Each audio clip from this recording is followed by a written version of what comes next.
Hello everybody, welcome to That's Football. We're back for a Super Saturday. I'm not at Charlton today, which is a bit disappointing. No live ground watch-along, but we have got a massive watch-along for you. It is Liverpool against Brighton at 3 o'clock, but we're here for Newcastle against Arsenal to start off a Super Saturday of action. I hope you're all ready for it. Really looking forward to 3 o'clock games, but I think this one's got huge connotations in relation to the Premier League, but also how it will sort of run with regards to the Premier League title race. I do genuinely think that if Arsenal were to not win today, then I think it makes it very, very difficult for Arsenal to stay in the title race. And as for Newcastle, well, you know, a bit of an up and down season. Very good result for them, obviously, at the weekend. Midweek against Chelsea, wasn't it? But they, I just want to get the Premier League table up here. There we go. That's what I wanted. Stutterbridge. There we go. So, yeah, there's the league table as it looks at the moment. Arsenal in third place. A win for them before Liverpool and Man City play at 3 o'clock would be, obviously, get them right back in touching distance. But if they don't win, even if they draw, I just think that they're starting to slip away. Newcastle's always a difficult place to go. Obviously, Newcastle aren't actually in the top half of the table themselves. I don't profess to want to look at the bottom half of the table, but Newcastle have got 12 points. They are in 12th place with 12 points. They are only a point ahead of Manchester United, who sacked their manager. So let's not pretend for 1 minute that it's going well for Newcastle at the moment. It really, really isn't. Arsenal are winning this, says Fern, and Early Bridge says Jer. Thank you very much. Thank you very much for that. The game is on TNT. I tell you what, I had TNT Sports on a minute ago, and before they went to Keown and Cole, they had 3 people. I didn't have a fucking clue who they were. No idea. And I mean, they've got Nobby Solano on now, but I didn't know who they were. God knows. Anyway, get your controversial opinions in. We're all for that. I loved that on the last one. Nice cup of coffee there. Lots to get involved. Let's have a look at the 2 teams, though, that are going to line up today. We'll start with Arsenal because they're more glamorous. And they have still got injury problems. Raya, Partey, Saliba, Gabriel, Timber. Good that Gabriel wasn't badly injured in that game against Liverpool last week. Moreno and Rice, Saka and Gabriel Martinelli, and then Trossard and Havertz. It's still a strong team for Arsenal. Jesus is on the bench. Ben White is on the bench. So it's still a strong enough team for Arsenal. I don't think they could make excuses that they're not good enough to come to Newcastle and win, as difficult as it will be. This is the Newcastle lineup. Pope, Livramento, Shaw and Byrne with Hall at left back. Longstaff, Bruno G and Willock. And then Gordon, Isak and Joel Linton. So again, that is a team that's definitely capable of getting results. They've got Tonali on their bench. They've got Harvey Barnes on their bench. Yeah, so Almiron's on their bench. This is a game that could go either way, I think. It really could. Love Man United and enjoy your watch along, says Grant Napier. Oh, that just reminds me, actually. Grant's a member of the channel. I'm just going to gift away 5 memberships to the early birds, and we'll give 5 more in a little bit. But, yeah, feeling generous. There we go. Let's gift 5. Get your badge in the chat, ultras, and get involved. Love that. And hopefully they've been gifted. Yes, they have. There we go. Yeah, so yeah, I think let's get a bit of a poll running up here for a start as well. Which way do you think this is going to go? Result prediction. You know what? I can't remember what I said yesterday. I can't remember what I said yesterday. I think I said a draw on the podcast yesterday. I think that it's always never ever bet against Newcastle at St James's Park would probably be clever words, and I don't think I would go against that, to be honest with you. I do think Arsenal look strong enough, and I think we spend a lot of time writing Arsenal off. It annoys me. I said this on Thursday. It annoys me how the media have this agenda against Arsenal. You know, this Carragher saying they're like Mourinho. Neville never shuts up about them. They're always being criticised, Arsenal. And you know what I think it is? I think eras come to an end, as Ten Hag said, and his era came to an end. But we are living off the era. I never shut up about the 90s because I grew up in the 90s. I was like 15 in, the 90s and went through, to 99. The music was great. Computer games were great. Movies were great. Football was great. It was a great time. So I always resonate with the 90s. And I think a lot of ex-players go back to when they played. I've played the game. And you think about Gary Neville, Roy Keane, Jamie Carragher. When they were playing, they were around the time, certainly, Henry, Wenger, Arsenal. So I think that they have this disdain, this subconscious disdain for Arsenal, which is not relevant in the modern day.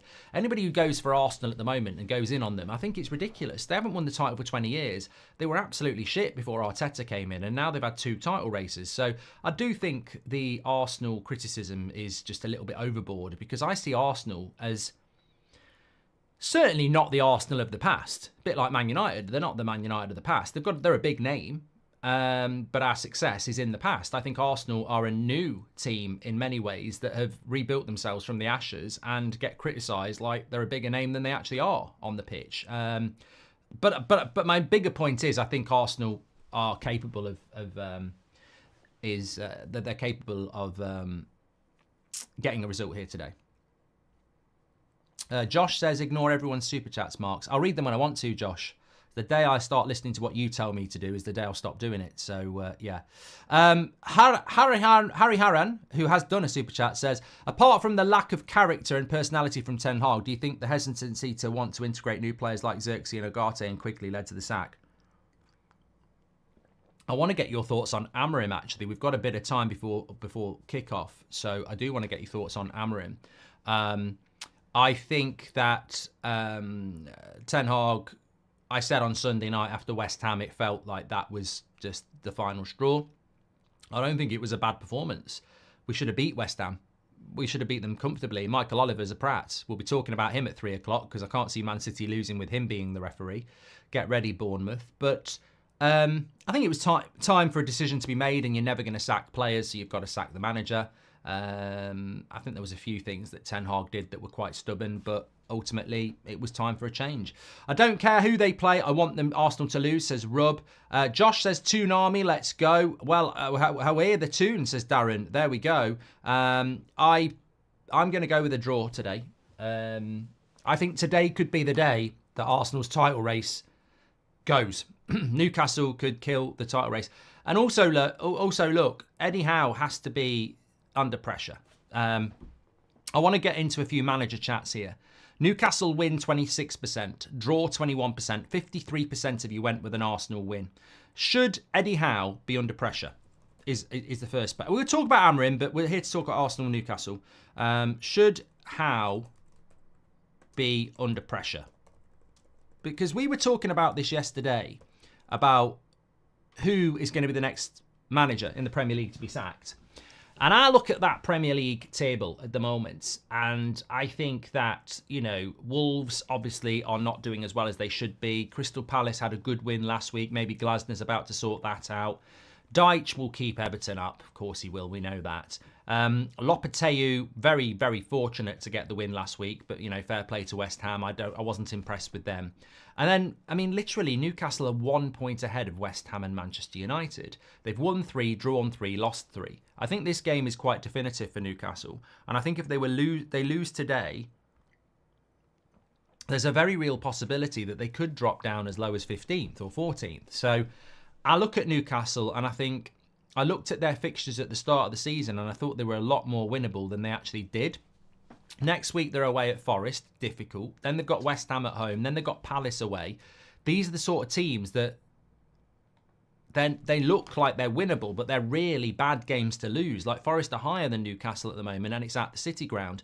West Ham are level with Newcastle at the moment. You can't lose that. And then Palace away, always a difficult place to go. So, yeah, look, we've seen Ten Hag go from Manchester United, Eddie Howe, Newcastle. I just don't really understand what the Newcastle project is. I thought it was brilliant to get Anthony Gordon on a long-term contract, and they've definitely got good players, and they've very much been unlucky when it comes to injury. There is no doubt about that. But I also think that, that what are the ambitions of Newcastle now? What is it they're trying to achieve as a football club? Where are they looking to be? Because top 4 to me probably looks a little bit unlikely, if we're being honest. 65% are saying that Eddie Howe should be under pressure. And I'd have to agree on that. I think it is time for a bit of pressure, and you know. Sorry, I've just had a message here. I'm in a bit of a sad mood. You know, my little puppy, she's been out in the garden for 10 minutes and she's come back in hobbling. I mean, if anyone's a dog expert, what's she done? Bloody, I'm going to call her Luke Shaw. I mean, there's nothing to do in the garden. It's all flat. It's not like there's any potholes, and like she's been out there for years. Well, she's not that old, but she's come back and she's hobbling like I say, like Luke Shaw. I don't get it. But let me know your thoughts on that. She might have stepped on a bee, says Cyber. I think she's yeah. Check her paw for thorns. Ah, that's a good point actually. There's no snakes round here, Rod. Only the ones who used to work on... No, I can't say that. Morning from Aruba, says Dan. A draw is a brilliant result for Chelsea, says Rub. Agate, yeah, we've done that from Harran. Thank you very much for the super chat. Luke Paw, says Leanne. Leanne, you should be doing stand-up. Fantastic there. If you've got any controversial opinions, by the way, do get those in. We like to watch the football, but also have a bit of chat. I'm doing the 3 o'clock games, which if you watched last week, I was live at Charlton for the 3 o'clock games. Loved that. We're way better than Soccer Saturday, so tune in for that. We love the 3 o'clock games, keeping you abreast of all those 3 o'clock games. But if you've got any controversial opinions, let us know. I don't know whether it's controversial, but I'm just going to say it because it happened to me 2 days ago. I'm in my 40s now, so these things don't necessarily happen as much as they used to. But I went for a shit and basically wiped nothing. The phantom wipe is, you know, what? Maybe it's an age thing, but that to me is really satisfying. You know, you do a big dump, you wipe, there's nothing. I mean, I always do a second one just to make sure, but nothing. Why does that happen? Why does it not happen all the time? It is so satisfying when you do that. What's more satisfying than a phantom wipe? I mean, maybe you walk in the pub, you haven't seen a friend for ages, and a free pint. Those sort of things are good. The ghost wipe, says Paul Murray. I love it. I mean, it doesn't happen as often as I would like, to be honest. Sometimes I'm going there for about 20, which is diet related. But controversial opinions, get them in. The Saka influence has gotten to your dog, says Dan. I'm going to start calling her Saka, actually. Yeah. She's got a... We'll get to the bottom of it, sure there. Let's... I wonder if I can get this up for you. I want to go through what the 3 o'clock games are today. Have we got it? We sometimes do. It might be there. Will it work? Yes. There we go. Let's have a quick look at those for you just before we start talking about Eddie Howe and Amorim. So the way the way football looks today, there is a really good Saturday. It wasn't great in the Premier League last week because we had no Saturday lunchtime game, and I don't really think the quality of them were that good. But we've got five 3 o'clock kickoffs, and they're all quite good. So we're live at 3 o'clock. Featured game will be Liverpool-Brighton. But Bournemouth play Man City. Ipswich-Leicester is a very big game down the bottom. Forest-West Ham could be interesting. And Southampton-Everton is also difficult as well. So there's 5 really good games going on there. Can't lie to you about Wolves-Palace being a good game at 5:30. But the 3 o'clock games are looking good. And it's all about the title race today, isn't it? Liverpool against Brighton. Potentially could be difficult for Liverpool. Bournemouth, Man City should be difficult for Man City, but Michael Oliver's playing up front for Man City, so I don't see any problems there. You know, you've got to be a very, very good side to be able to keep Haaland and Michael Oliver quiet. I mean, we've seen people keep Haaland quiet, but Haaland and Michael Oliver, is there a deadlier duo in world football? I mean, you know, forget York and Cole. This is absolutely a deadly combination. I feel bad for Bournemouth today. What do you think will be the punishment for the 115, says Ninja? I've got no idea. Simon says nothing's more satisfying than the ghost wipe. Thank you very much for that. Thanks for the super chats that are coming in. Get your opinions in if you've got any controversial opinions. Look, just as a controversial opinion, we've had should the death penalty come back? We've had, should we abolish the taking of the knee before football games? We're not bothered on here. I mean, obviously, we're not going to do anything illegal or abusive, but controversial opinions that are fair to discuss, I would say. And Of course, they can be football related. I want to talk about Amorim for a moment. Most of you have gone with an Arsenal win here today. Should Eddie Howe be under pressure? 64% of you say yes. And I also want to get your thoughts on Amorim. Will Amorim be a success at United? And I define success as consistently being in the top 4, competing for trophies. I'm not saying Premier League, because I don't think that world exists. I don't think winning the Premier League is necessarily success at Manchester United. I mean, for me, and I'll explain my point, I think Arteta has been successful at Arsenal. I think getting them into 2 title races from where they were is successful. If he left and went to Barcelona tomorrow, I would look back on Arteta as maybe the guy before the guy, but I'd still say he's been a success in relation to the domination of Manchester City. Should Eddie Howe be under pressure? Yeah, I think he should, because I actually think Newcastle are in danger of becoming stale and accepting what they are. I like Eddie Howe. I like having an English manager managing a club of that magnitude. But I look at the Newcastle project and I think it's treading water. I think it's getting to a point where it's like, are you a top 8 club? Like, you've got to be in the top 8. Arguably, they want to be in the top 6. Is Eddie Howe delivering that at the moment? That's why I think it's such a massive game for Newcastle. Because I look at that Newcastle side and I think, you know what, you're not going to get Amorim. But if you got a Nagelsmann, or you got, dare I say it, a Mourinho, your expectations with that squad would change overnight. So I just look at Newcastle at the moment and I think they went from like relegation fodder to Champions League football to mid-table again. And I'm like, is Eddie Howe protected just because he's an English manager and everybody likes him? Should he be doing better with that squad? They've always got injuries. It's always a difficult job at Newcastle. But actually, I think there is more that Newcastle should be doing. And therefore, there should be pressure on the manager. I don't want to see him getting sacked. But I do think that they could be doing a little bit better with what they've got. And today is a great opportunity for them to do that. Do you think Ten Hag should sue the PGMOL for loss of employment, says Nath? I'd love to see it. They'd shit themselves. I'd love to see that, yes. Who is most likely to sign Gyökeres in the Premier League, says Prince? You know what? I'll tell you what will happen with Gyökeres from Sporting. He will be absolutely linked to Manchester United for the next 7 months. We'll be buying him because the press haven't got a bloody clue who United are buying. If you don't follow Manchester United, all through the summer, we had journalists who used to get information saying, you're in for this player, we're in for this. Oh, Garte! Never heard about that. Oh, delete! Never heard about that. We even had people a week ago going, Amorim is not on the list for Manchester United. Amorim? They've got no idea what we're doing. So they'll link us to Gyökeres and then he'll sign for Arsenal.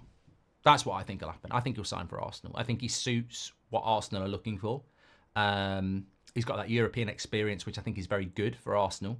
I think he'd come in and not necessarily start straight away, but would work his way into the team. So I think he's more likely to go to Arsenal than Manchester United. But he will be linked to Manchester United massively because of Amorim. Don't know if you know this, but Amorim refuses to talk about referees and any refereeing decisions post-match. Let's see if that lasts in the Prem, says Amir. I'll do it for him. Don't worry about that, Amir. Thanks for your super chat. Yeah, thank you very much for that. Just going to the chat. Arsenal has the money for Gyökeres, says Lawrence. I think that's most likely where he will end up. Ahmad says, where do you think Chelsea are going to finish, Mark? Agony Bridge is open as well. If you've got any problems, we're happy to do that. You probably get the piss taken out of you, but, you know, sometimes it helps. Just a prime Agony Bridge, if you want to know what Agony Bridge is all about. We had a guy on a midweek Champions League watch-along, and he said, Mark, my girlfriend has just broken up with me after 3 years. I really wanted to go out with my mate and have a drink and talk about it, but my girlfriend's round at his house because, you know, he's consoling her. Should I be worried? And I said, yes, you should be worried. She's been knobbing him behind your back and you've lost your mate and your girlfriend. Bin them both off. Some people thought that was harsh advice. He genuinely could just be being a friend. I don't believe in coincidence. And I don't believe men and women can be friends. So that's the sort of advice you'll get from Agony Bridge. Don't know, done that one. Thank you very much. Update on the 115. Don't know anything about it, Louis. Let's just talk about Amorim for a moment. But before we do that, Very relevant integration today, actually. We're sponsored by Surfshark. If you don't know what Surfshark is, it's a virtual private network. Now, how that works is it securely safeguards your private messages, photos, videos, and sensitive information, but it allows you to change your virtual location on platforms like Netflix for global content access. So basically, when you log on to your browser, fire up Surfshark and it will say, what country are you in? You can say you're in London, you can say you're in Delhi, you can say you're in Sydney, and it will think you're there. So you can access content in those countries because it thinks you're there. It offers Surfshark One Suite, which includes alerts when your personal information's been breached, private ad-free browsing, antivirus, and all that jazz. Device compatibility, you can use it on simultaneous devices at once, so you can be on your phone and on your laptop and another phone. It's compatible with Android, iOS, and all of those. And we've got a special offer for you. So use the code That's Football for an extra 4 months free at Surfshark. So you get 4 months free with the code That's Football to try it out. It's a comprehensive digital protection package with a 30-day money-back guarantee. And of course, if you're in the UK and you're approaching the 3 o'clocks, things like this help you to access stuff. But also, I actually like it. So if I'm on holiday in America and I want to get onto my UK Netflix, I just say I'm in London. So I think lies that. I've not actually been on holiday to America, so to say that is bullshit. But I have used it when I've been in Mallorca and stuff like that. Check it out. 4 months free. Surfshark is the way. Thank you very much. And we are doing the 3 p.m. kickoffs. Just had a chat come in from... Who was it? It flew by. Liverpool says, who's your dream Man United signing? Vinicius Jr. I didn't see the name. I really apologise, but I think a couple of people have asked, do you play Fantasy Premier League? No, I forgot about it, so I don't play it anymore. But I have heard it's the battle of the captains at 3 o'clock today. We'll be keeping an eye on that. Who's going to score more FPL points, Salah or Haaland? That's the battle today, apparently.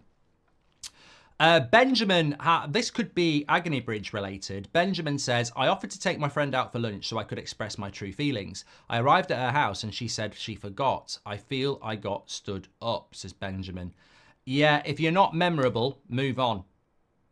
I was watching something last night and basically I can't remember, was it Made in Chelsea or something like that? And they were like, I was just browsing and basically they were on a second date and he said to her, do you fancy me? And she said, you're growing on me. I thought if I was him, get up and walk out. If they ain't feeling the love in the first date, forget it. I'm not a bloody weed. I'm not growing on anything. You either get it or you don't. I'm out. We'll grow to like each other. No, we won't. We'll separate now. Kamala or Trump, says Flight 23. Not interested in that. Jem says, don't forget Curtis and his nan as well. Big up Curtis's nan. Rest in peace. Was that the Norwich woman who wanted a shout out when I scored on FIFA? Thank you very much for that. Hope VAR screws today's match, says Syriac.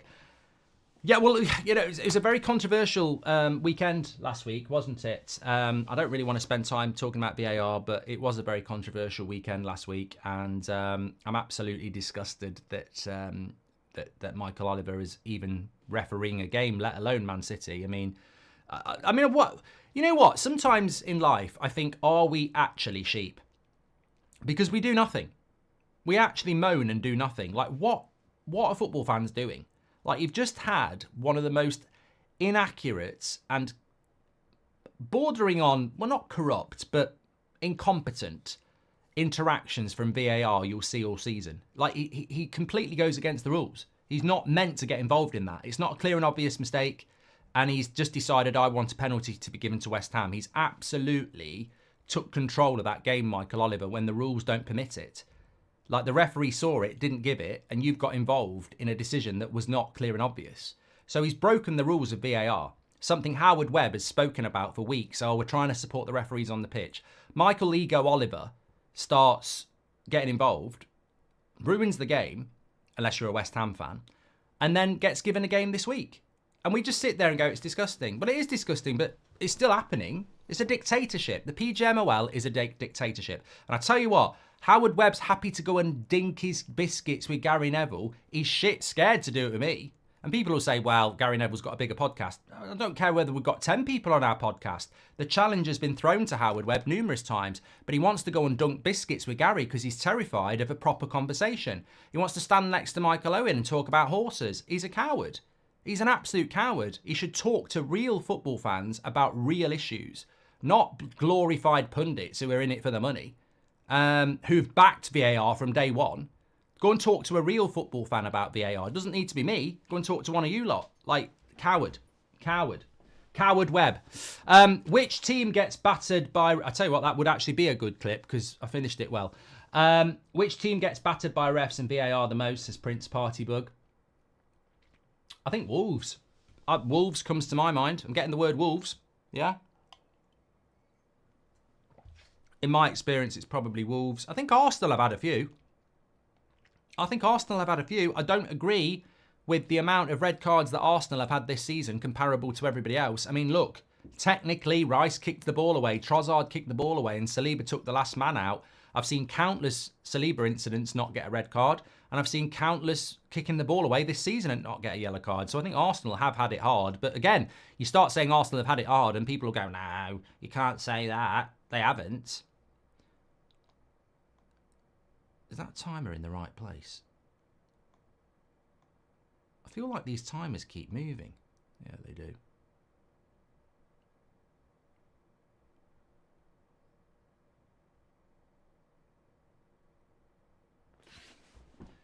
What's going on with that? That's not right. Make sure you subscribe to the channel, by the way. Bottom right-hand corner to do that. Let's move this down here.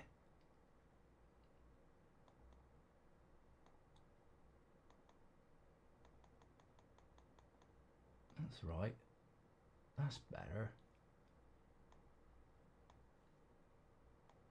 That's more like it. That's more like it, isn't it? That's better. Sorry about politics. What's your thoughts? I don't know what that is. Flight Arabic, thank you very much. Thank you very much for your super chats. Been on 2 dates with a girl, Mark, says Anoni. Both went really well, and the last date ended with us getting frisky. He means sex. But ever since that date on Monday, she's been taking days to reply to me. Is it over?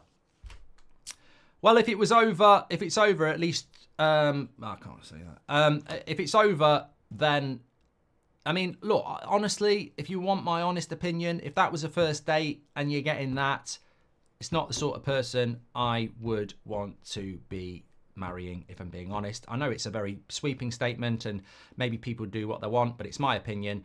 I don't think I want a relationship with a girl or a man, although I wouldn't be dating a man that puts out on the first date. Controversial opinions.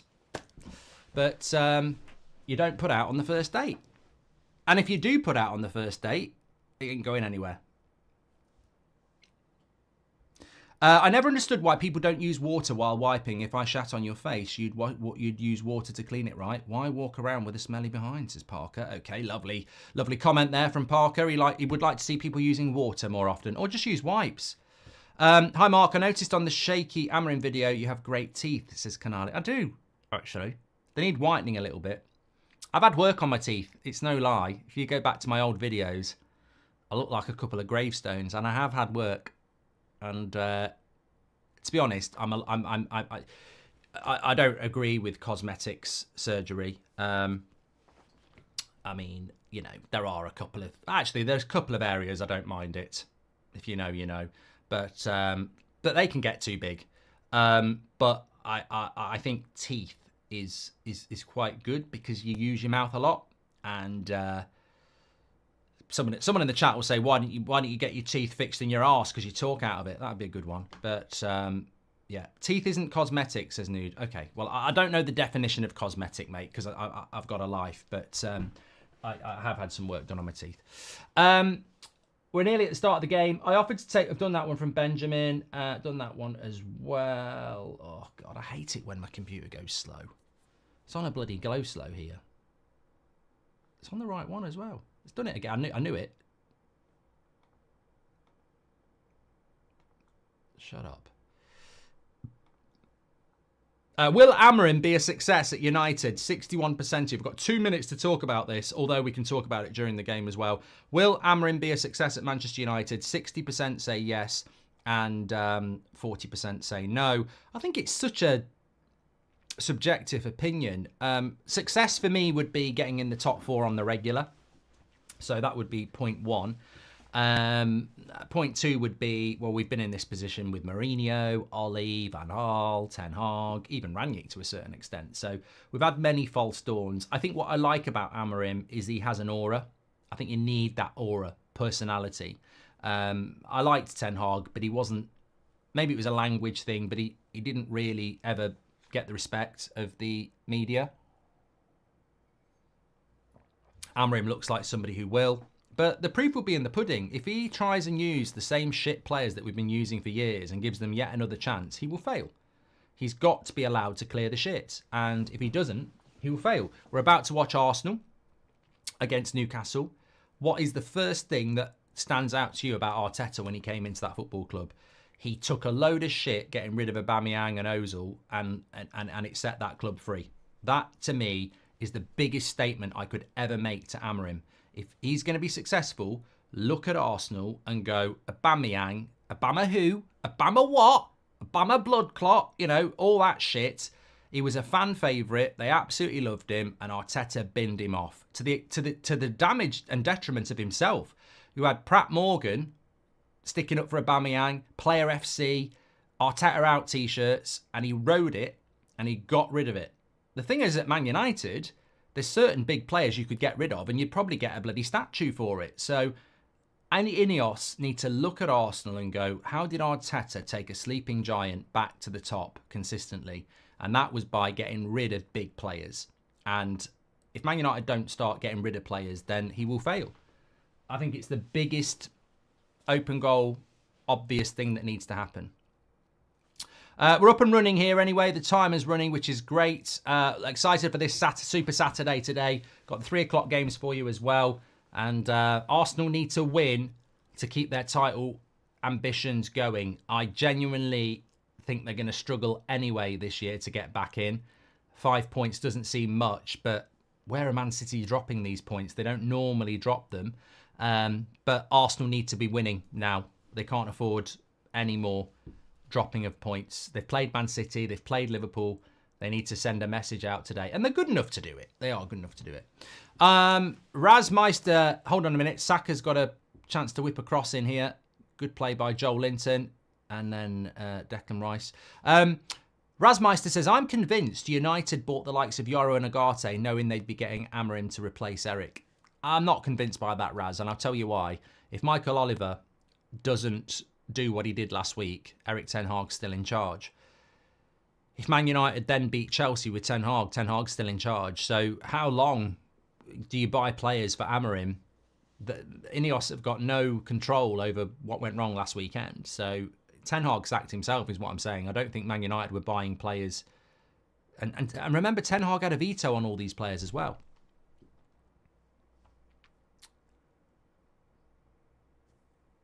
Shot wide there by Trossard. Albion says, what team has the best limbs in your opinion? I don't know what that means. Do you think Chelsea can win the league this year or top 4? Top 4, Abdi. Top 4 for Chelsea. No NNN is no November. Have I failed yet? What day is it? 2nd, yeah. I never understood why people don't use water. I've done that one from Parker as well. Thank you. I'm not doing that. That's torture, that is. I'd rather... The thing, I'm not doing that. I don't even say fair play to people who do it. I'd just rather give the money to charity. If somebody said to me, and no November, will you do it for that charity? I would say, roughly how much do you think I would raise if I did it? And if they said 10 grand, I'd write, I'm getting a bank loan. I'm not doing it. You can just have the 10 grand. I'm just not...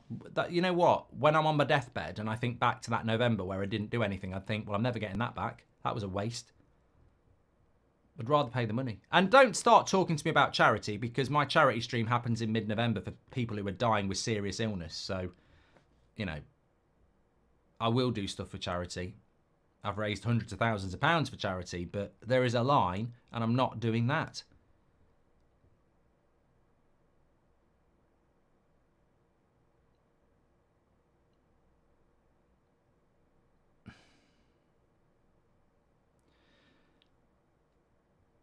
Can Newcastle get going in this game?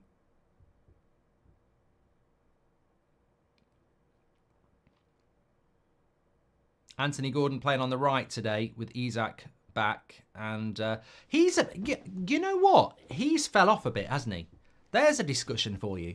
Isak has fell off this season. I know he's been injured, but he's been getting a lot of criticism. And this is a player that in the summer you'd be saying you'd love him at Arsenal, but he's going to cost too much money. You'd love him at Chelsea, but he'll cost too much money. £100 million, I reckon, in the summer. And at the moment, I'm not saying that Arsenal wouldn't want him, but he's not had a very good start to the season. And I know he's had a few injuries, but I've seen a lot of Newcastle fans saying he's not actually doing that well. Lovely build-up play by Newcastle here. They've got a 4v3. He needs to move that quicker. He's not. He's put it into Bruno G. And Gabriel does very well to block it for a corner. But a good breakaway there from Newcastle. Good play. Abhijit says the biggest short-term goal for Amorim would be not get blinded by players like Casemiro's temporary glow-up and just bench them based on their past form. I agree. I mean, giving a chance to players that have consistently failed is... And Casemiro doesn't necessarily fall into that category, but being fooled by... He needs to do homework. Look at the homework of what these players did under previous managers. Don't give everyone a clean slate, basically. It's not a very good corner there by Newcastle. It's cleared away. Abdi says, when are we going to see you coaching again, Mark? Says Abdi. Oh, mate, I'd love to be doing it, but it's just so busy. I wanted to play FIFA yesterday, or EAFC, and I couldn't do it. Fraser's got an either or for us here. I'll whack it in the poll. It's an interesting one. It's double G. It's Gordon or Garnacho. Get your votes in. Do you think Agate, not because Erik wanted him, but because I think they always had Ruben lined up and he had him? No, mate, Bob, I'm bored of this. That's the second one today. I really think this is just an absolute no. I don't get this theory at all. So people keep saying that Agate was bought because they knew they wanted Amorim. And I'm like, how does that even work? Was De Ligt bought because they wanted him for Amorim? Was Mazraoui bought because they wanted him? It falls down on that for me. One player who used to play for Amorim was bought because they wanted Amorim, and yet 4 others weren't. Makes no sense. And as I said, why would you do that? Man United are in debt. Why would you spend £60 million on the off chance that you might be giving Amorim the job at some point? And ultimately, that's cost them £90 million, because then you've spent £15 million on Ten Hag to sack him, and then another £15 million on Amorim. So £90 million. Doesn't make sense. It doesn't make sense at all. Ten Hag sacked himself as well. They weren't going to sack him. He sacked himself. So I do not think for 1 minute we were buying players in the summer because we knew Amorim was going to come in. Doesn't make any sense. I think it's coincidence, Bob. And also, Ten Hag had a veto on Agate, so he didn't have to buy him. Newcastle having a good bit of play here. That's a terrible ball. Every time I say that, it ends up being a jinx.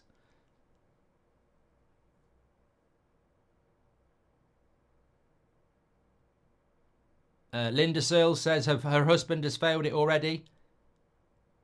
Linda, that's really bad. Linda just said, I've just asked my husband if he's failed November already. It's the 2nd of November, Linda, which means you're married to him and he's had a wank. Like that. What's going on, Linda? Why are you... You should know he's failed already. I hope not uncovered an affair here, actually. He might not have been having a wank. He might have been having an affair. Linda, you should know if he's failed already. What's going on? Come on. Sort it out. Yeah.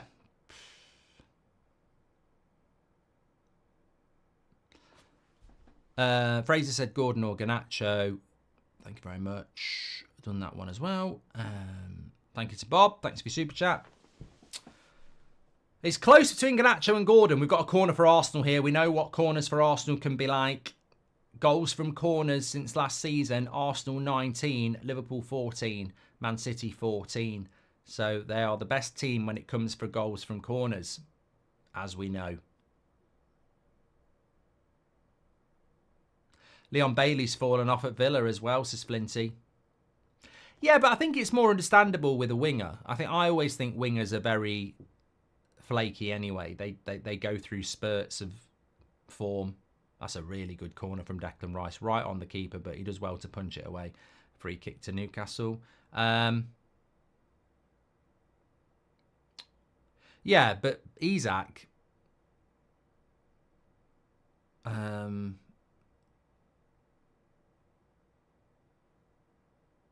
especially he's a little bit of a wish Thierry Henry anyway, isn't he? Like, he plays the game quite similarly to Henry. He just had a bad start to the season, isn't he? For being honest. Ganacho's now beating Gordon, 52%. Lee Ben says Linda's husband in the mud. He's in the bathroom by the sounds of it. I felt Anthony World Class says blue. And Newcastle seem like they're more eager to score first, says Agent. I don't, you know what? I wouldn't be surprised if Arsenal win today, but it's not my prediction. It's a tough place for Arsenal to come to. Looking at their next few fixtures, actually. Just on the attack here, Arsenal. But they do not have a very good run either. Like, it doesn't get any easier. Their next Premier League game is Chelsea next weekend away. So it doesn't get any easier for Arsenal. I really feel that they're on thin ice when it comes to the title race.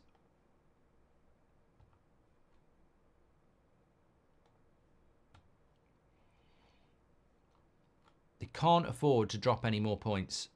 And that's two very difficult places to go. I got a bit of stick when I said on Monday on the review show that I think Arsenal are out of the title race. I got a lot of people, and I was like, no, I have looked at the next two games for Arsenal. They're 5 points off Man City, and they're away to Newcastle and Chelsea. I can't see them winning both of those games. If they do, look, everything's changeable. Maybe they can get back into it.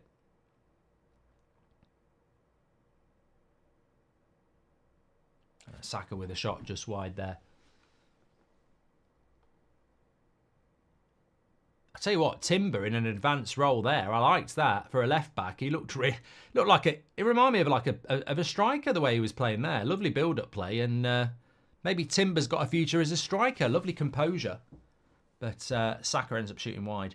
Do you think this is going to be Amorim's? Who do you think is going to be Amorim's first United signing? Says Abdi. Depends if they're active in the January transfer window, because if they're active in the January transfer window, it won't be a big signing. It'll probably just be, a left back, won't it?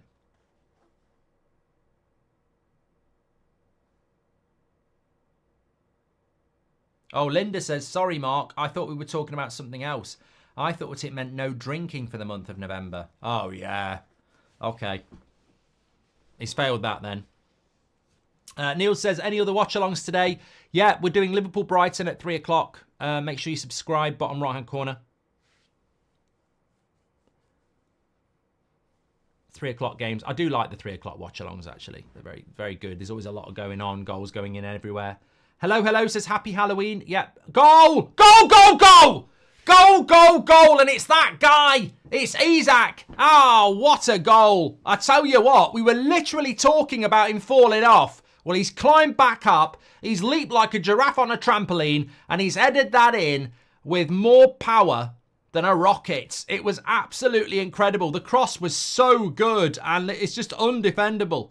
Undefendable for Arsenal there. Just such a good goal. And look, I'm so glad when we were talking about him falling off, because he has fell off a bit this season. I did say I think he will be back, and it's a lovely cross. Anthony Gordon as well. What a cross. That's brilliant. It's undefendable. There's nothing you can do. The weight of the cross is perfect. You can't defend it. You can't defend it. You can't save it. The cross is magnificent. The header is magnificent.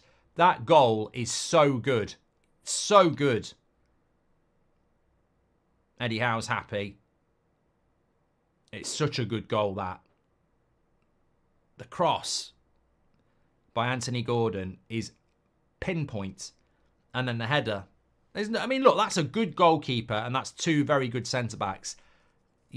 Some goals are unstoppable.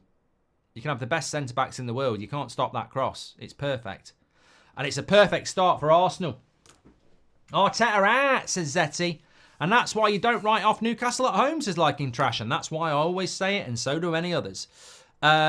Mark, thanks for the advice about my health anxiety question. I appreciate your openness to questions. Thinking about getting onto medication, says Slipping Jimmy. Well, you do what's best for you, Slipping Jimmy. But ultimately, the fact that you're acknowledging it and talking about it is great. It's a long way back for Arsenal now. Told you, I don't want Arsenal out of the title race because I'd rather Arsenal win it over Man City and Liverpool. But looking at how far they are behind Man City, looking at their next 2 fixtures, I just think I think Arsenal might have slipped up too many times this season already. Drogba-like goal, says Dr. Dan. I like that. I like that comparison, yes. Get in, lad, says Rub. Arteta out. Well, there's a long way to go, Rub.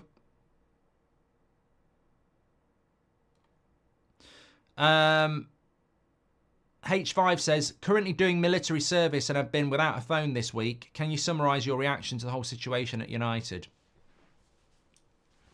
Let me just see what happens here. Okay, Newcastle have got the ball back. Look, I think after the West Ham game, it wasn't Ten Hag's worst game, but he was on thin ice. And it just felt like, even though it was a terrible VAR decision, it was a game that United should have won and they lost. And it just had that finality feeling about it, where enough was enough.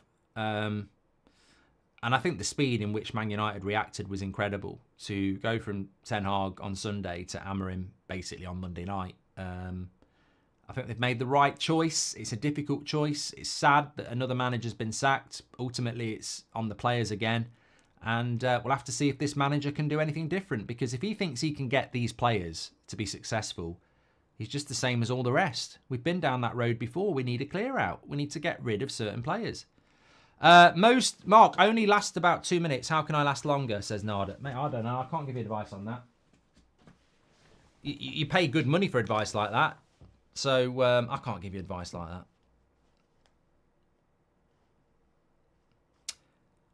I will give you some advice on that. What you could do, I mean, look, it's not enjoyable, but you could just take your mind off it. Start thinking about, your favourite football team and then trying to pick the team from 2 seasons ago. You just got to take your mind off it, but that might not be as enjoyable. I'd take a point versus Chelsea at this stage, Mark, says enjoy writing. I think that's a Man United fan.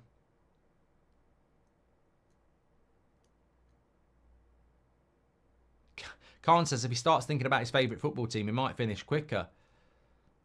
Well, it depends who he's doing then, doesn't it? Because, well, they're not going to get into that. Leo, I didn't watch the Tamworth match. Give us a score, or I'll find out.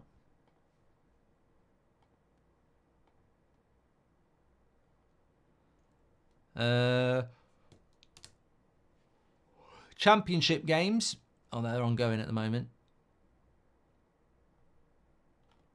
There's loads of FA Cup games, but they're all at 3 o'clock.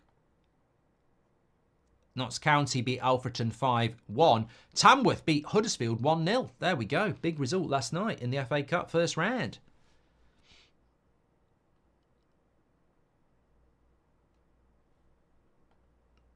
Well done. Curtis Brooks, everything all right with the marriage, Mark? Very personal question, Curtis, but yes, everything's fine. Thank you very much. Please do subscribe to the channel, by the way. Bottom right-hand corner. We're on the road to 266,000. We're only 300 away. Saka on the back post, but he heads it wide. Yeah, bottom right-hand corner. Get involved with That's Football. Great community. Everybody is welcome. Subscribe, bottom right-hand corner. We are doing Newcastle against Arsenal here. Newcastle 1-0 up after a fantastic goal. A lovely cross by Anthony Gordon and a brilliant header by Isak makes it 1-0 to Newcastle here. Always a difficult place to come, Newcastle. Not if you're the previous Super Chat, though. He'd come in 2 minutes. But also, we've got the 3 o'clock games. Liverpool, Brighton, Man City go to Bournemouth. There's a few interesting games down the bottom of the table. And then tomorrow we're doing Villa Spurs before I go on to the United stand and do Man United against Chelsea. So some big games this weekend. And it's Champions League this week as well. So we'll be live on Tuesday and Wednesday as well. Tuesday night, Man City against Sporting. I'll be keeping an eye on that. Wednesday night, Arsenal Inter.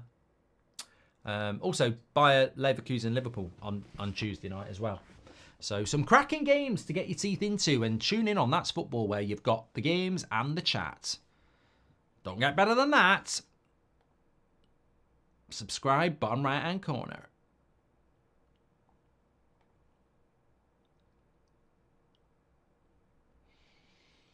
Yeah, some good games this weekend. I mean, Newcastle Arsenal's a cracker, isn't it? But I do think today's all about the title. Can Arsenal, Liverpool, and Man City all win?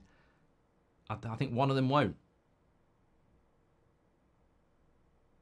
And at the moment, it looks like that one might be Arsenal. But there's a long way to go here. You can score too early. Howe says, about the 2-minute question, maybe you wanted to know how to survive more than 2 minutes without playing Call of Duty online.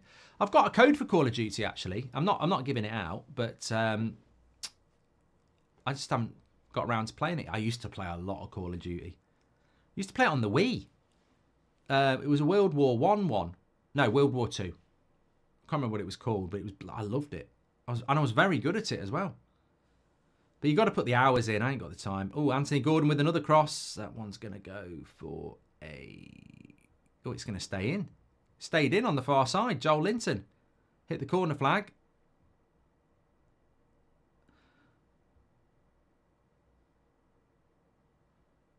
World at War, that's what it was, yeah.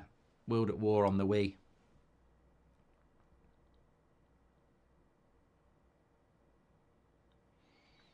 Ahmad says, will you go to Malaysia, Mark? Maybe one day. Here's Joel Linton. Deep cross. Headed away. Timber.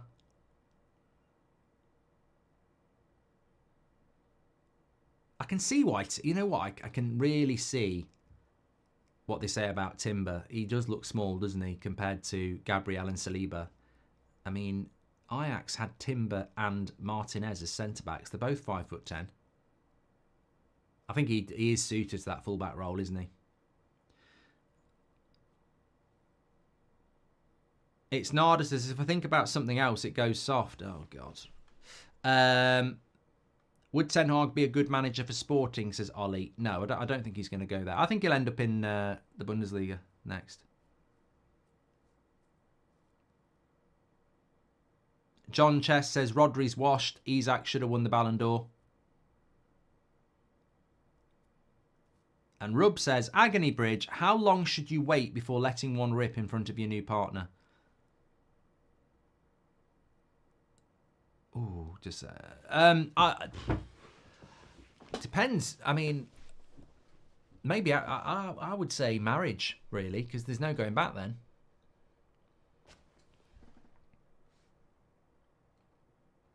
Jace with the super chat says, I can already see the media leaks after a couple of losses with Amorim's 3-4-3 system. Players concerned with tactics, hopefully not, wouldn't be surprised. Oh, 100% Jace. You're absolutely spot on. Absolutely spot on with that.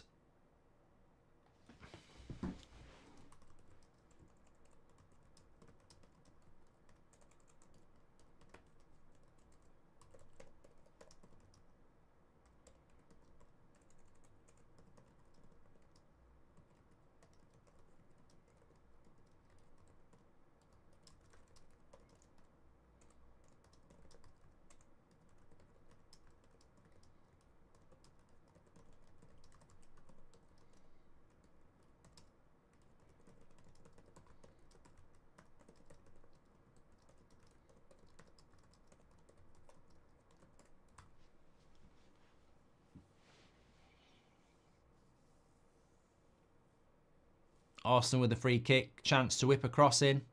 I love this time of year, by the way. My favourite time of the year is the autumn run from sort of October to Christmas. Especially Saturdays, you know, when it starts to get dark around 4 o'clock. Good football on the TV. Crap free kick by Declan Rice there. Doesn't even beat the first man.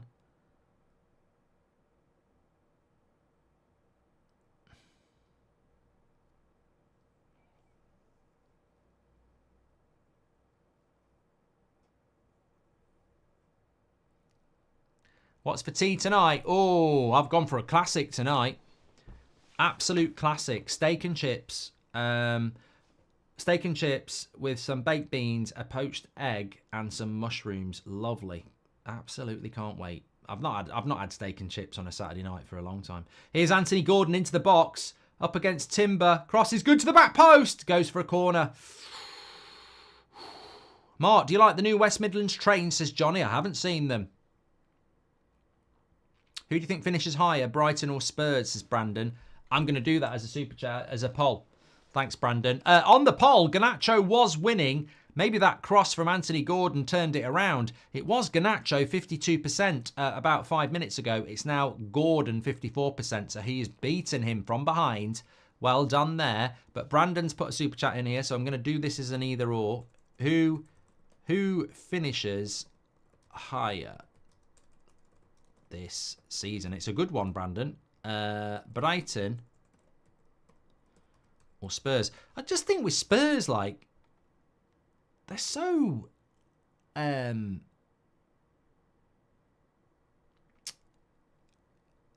it's easy to say Spurs, but they're so Spursy. I mean, that Crystal Palace game last week, that's got to be 3 points. Leicester away at the start of the season, that's got to be 3 points.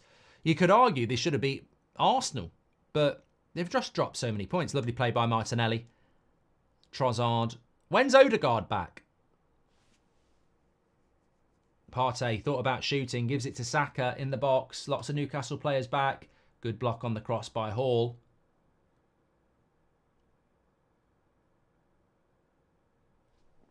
Mid-November for Odegaard. So he's not going to be back for the Chelsea game. Oh, what a cross that is by Saka. Why is nobody anticipating that? That's an invitation and no one's turned up. Saka has absolutely nailed this cross. Why is no one attacking that? How long do you think it will take for Amorim to implement his 3-4-3 tactics, and what Sporting players would he realistically take, says Joshua? I mean, mate, it could take him never. How long did it take for Ten Hag to implement his Ajax tactics? Never. How long did it take Rangnick? Never. The players might not be able to do it. As for taking players from Sporting, I just think that's a bit of a cliche. I don't necessarily think it will happen. Sporting will want top dollar, and United can't afford top dollar, really. Can you play any musical instruments, says Roscoe? I can play the guitar, a bit of piano, and the recorder.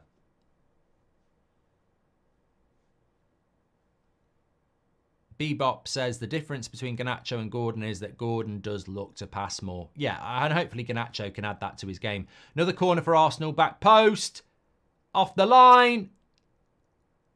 Blocked. Good defending by Newcastle. They're so good at corners, Arsenal, aren't they? Here's Rice. Edge of the box. Trossard was going to shoot. Anthony Gordon does well. I tell you what, there was a couple of blocks here from Newcastle. I thought this was going to be a goal. Can you play the triangle, Mark? Yes.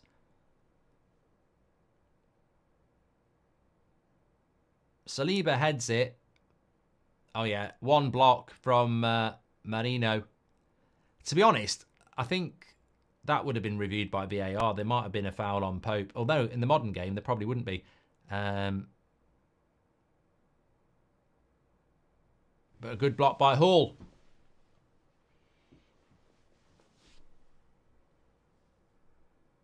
Do you want Sancho back? No, Chelsea can keep him, Emmanuel. I do not want Sancho back, thank you. We're trying to change the mentality at Man United, not bring it back.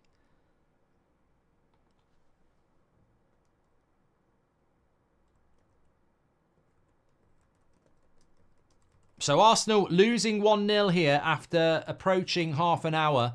Quite an equal game, but a lovely goal. Hold on a minute. What are they doing? Referee, VAR? No, surely they're not looking at the penalty. No. Nothing. Just having a word with Timber. The thing I was talking about, when Hall blocked it, it bounced onto Shah's hand, but it would never be a penalty for that. It'd be ridiculous.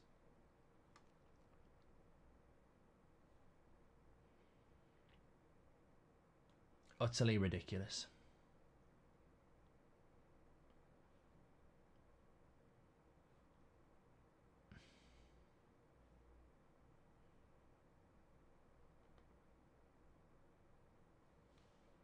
Another cross into the box. I'll tell you what, I think it's been a good game. I know some people are moaning about it.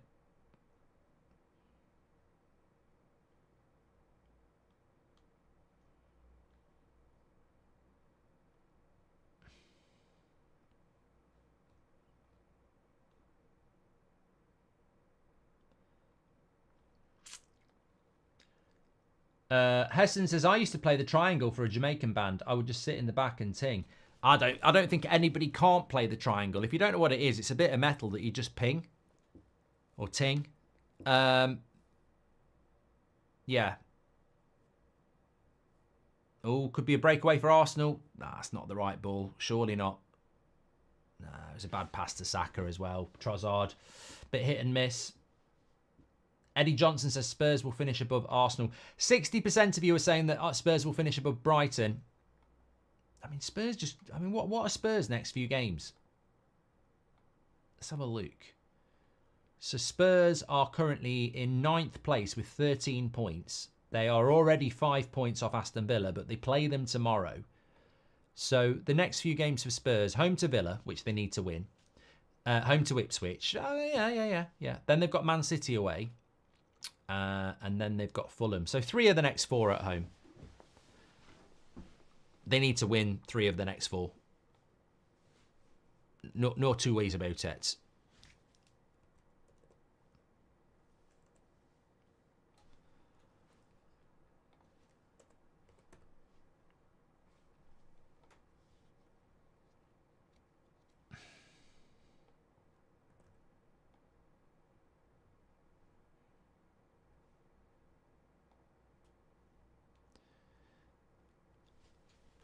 There's Martinelli. Good tackle. Goes for a corner. Would you do cooking or going for Goldbridge again? Mate, I would love 2 beans on toast. It really is a time thing. I have to try in 2025. But, yeah, it really is a time thing, you know. Thomas Hopley says, Arteta, you should do Football Manager as a series. Again, Willie, I'd love to. But it's a time thing. I enjoyed breaking the... I mean, I actually broke the game, Football Manager, when I managed... last series I did, Solihull Moors, I broke the points and goal record in the National League, playing just scintillating football. And I got an email saying, you've just broken the game, I don't know what you've done. I was like, well, you know, it's just Goldbridge ball, innit? Another corner for Arsenal. Right to that back post, and it's gone for a goal kick.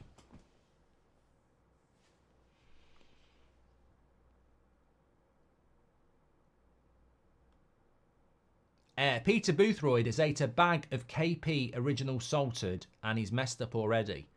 What? Crisps or nuts? Josh, thank you very much for your super chat. Ollie Ray says, super chat as well, thank you very much, Ollie. Says, Michael Oliver has refereed 57 Man City games and sent off Arsenal players more than any other team. Mate, I just think Coward Webb is taking the piss. He's just doubling down on I'm the boss, you know. Michael Oliver makes one of the worst mistakes in VAR history and he gives him the Man City game the next week. He's taking the piss. They don't care about fans. Taking the piss. It's a big up yours. They're like, we're in charge, shut up. Dictatorship. Good play by Martinelli down the wing. He's a good player, Liveramento.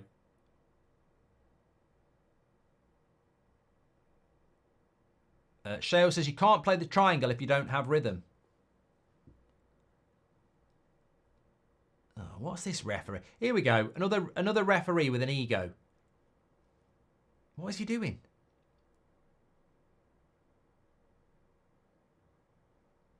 Stopping the game to tell Martinelli off and getting Saka over to tell him off.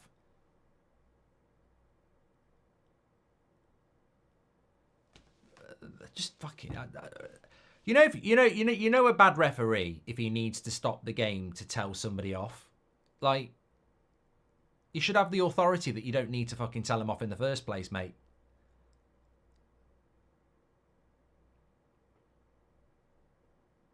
Anyway, Martinelli was right. It was never a Newcastle throw in there. Miss going for Goldbridge so much. Why did it stop? Time, Al Bandito. I love going for Goldbridge. It's just time.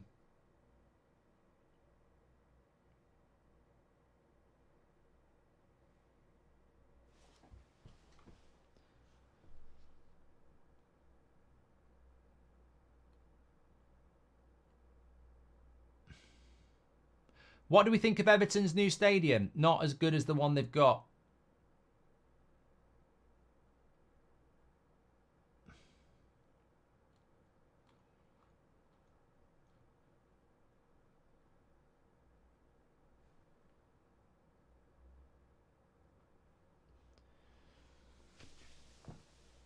Going for Goldbridge is driving with Goldbridge, isn't it? I forget, and I'm in it. Vendetta says, what's a good referee for you, Mark? A real question.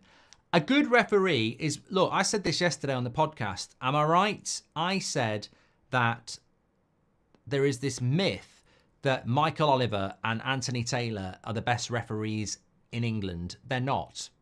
They're not. It's like somebody telling you that, you know... I don't know. I'm trying to think of Mrs. Brown's Boys is the best TV program ever. And it's not. It's just somebody keeps saying it until you believe it. Like, that's you're being brainwashed. The best referee is the referee that we never speak about. There's probably a referee. If you go and look at all the referees in the Premier League, I wonder if there's a list.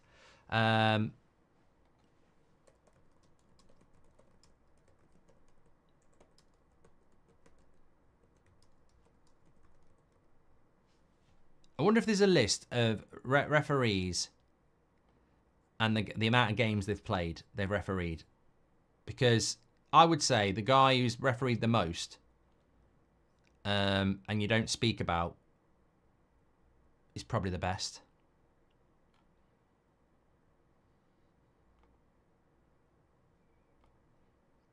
So last season...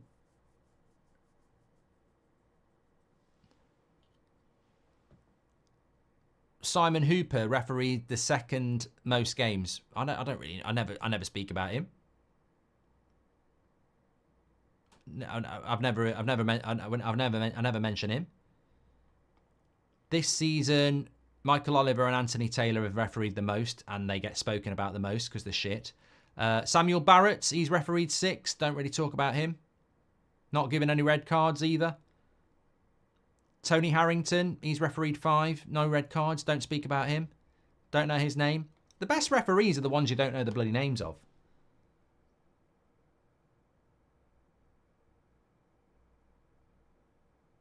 Carlino was the best. He was brilliant. Gandos, absolutely brilliant.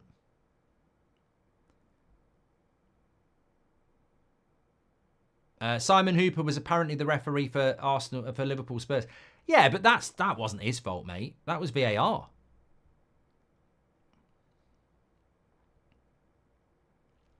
What I'm trying to say is, it's a bit like what they used to say about kids in the 1800s.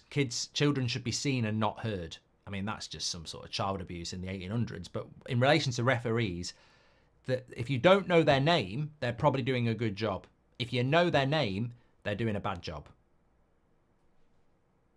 Trossard referee is very good. I like him. We know Michael Oliver and Anthony Taylor's name, and we don't know it because we think they're good referees. We know their names because we think they're fucking shit. Rasmus or Jackson says Joshua. I will do that for you now. We haven't got a poll going, have we? So let's go with that.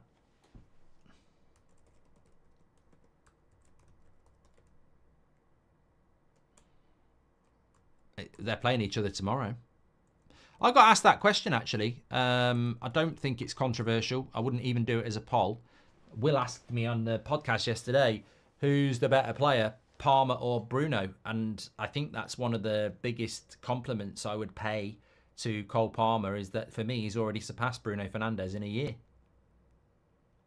I don't think it's hype. I don't think it's form. I think Cole Palmer's better than Bruno Fernandes. And I think that's been proven in a year. He delivers more. That's what you want from your attacking midfielder. He delivers. So I never thought I would be saying that, and I didn't want to say it, but I can't find a justification to go Bruno over Palmer. I just can't.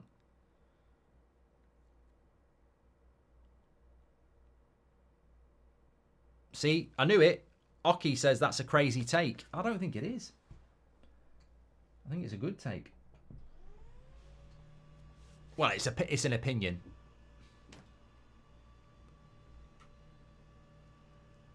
Edge of the box, Bruno G. Terrible ball. I've just realised I need to stand up. Yeah, you do. You can't just sit down. I did it for a stretch. Yellow card there from the ref.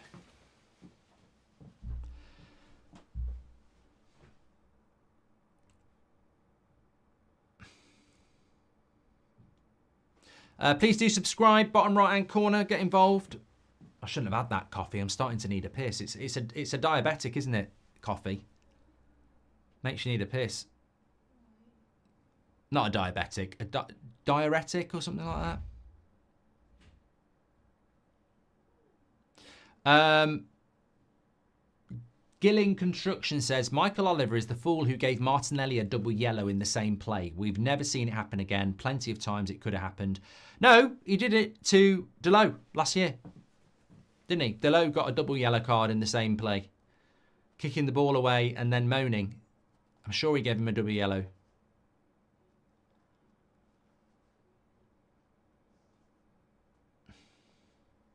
James says, how big is your screen? Is that an euphemism?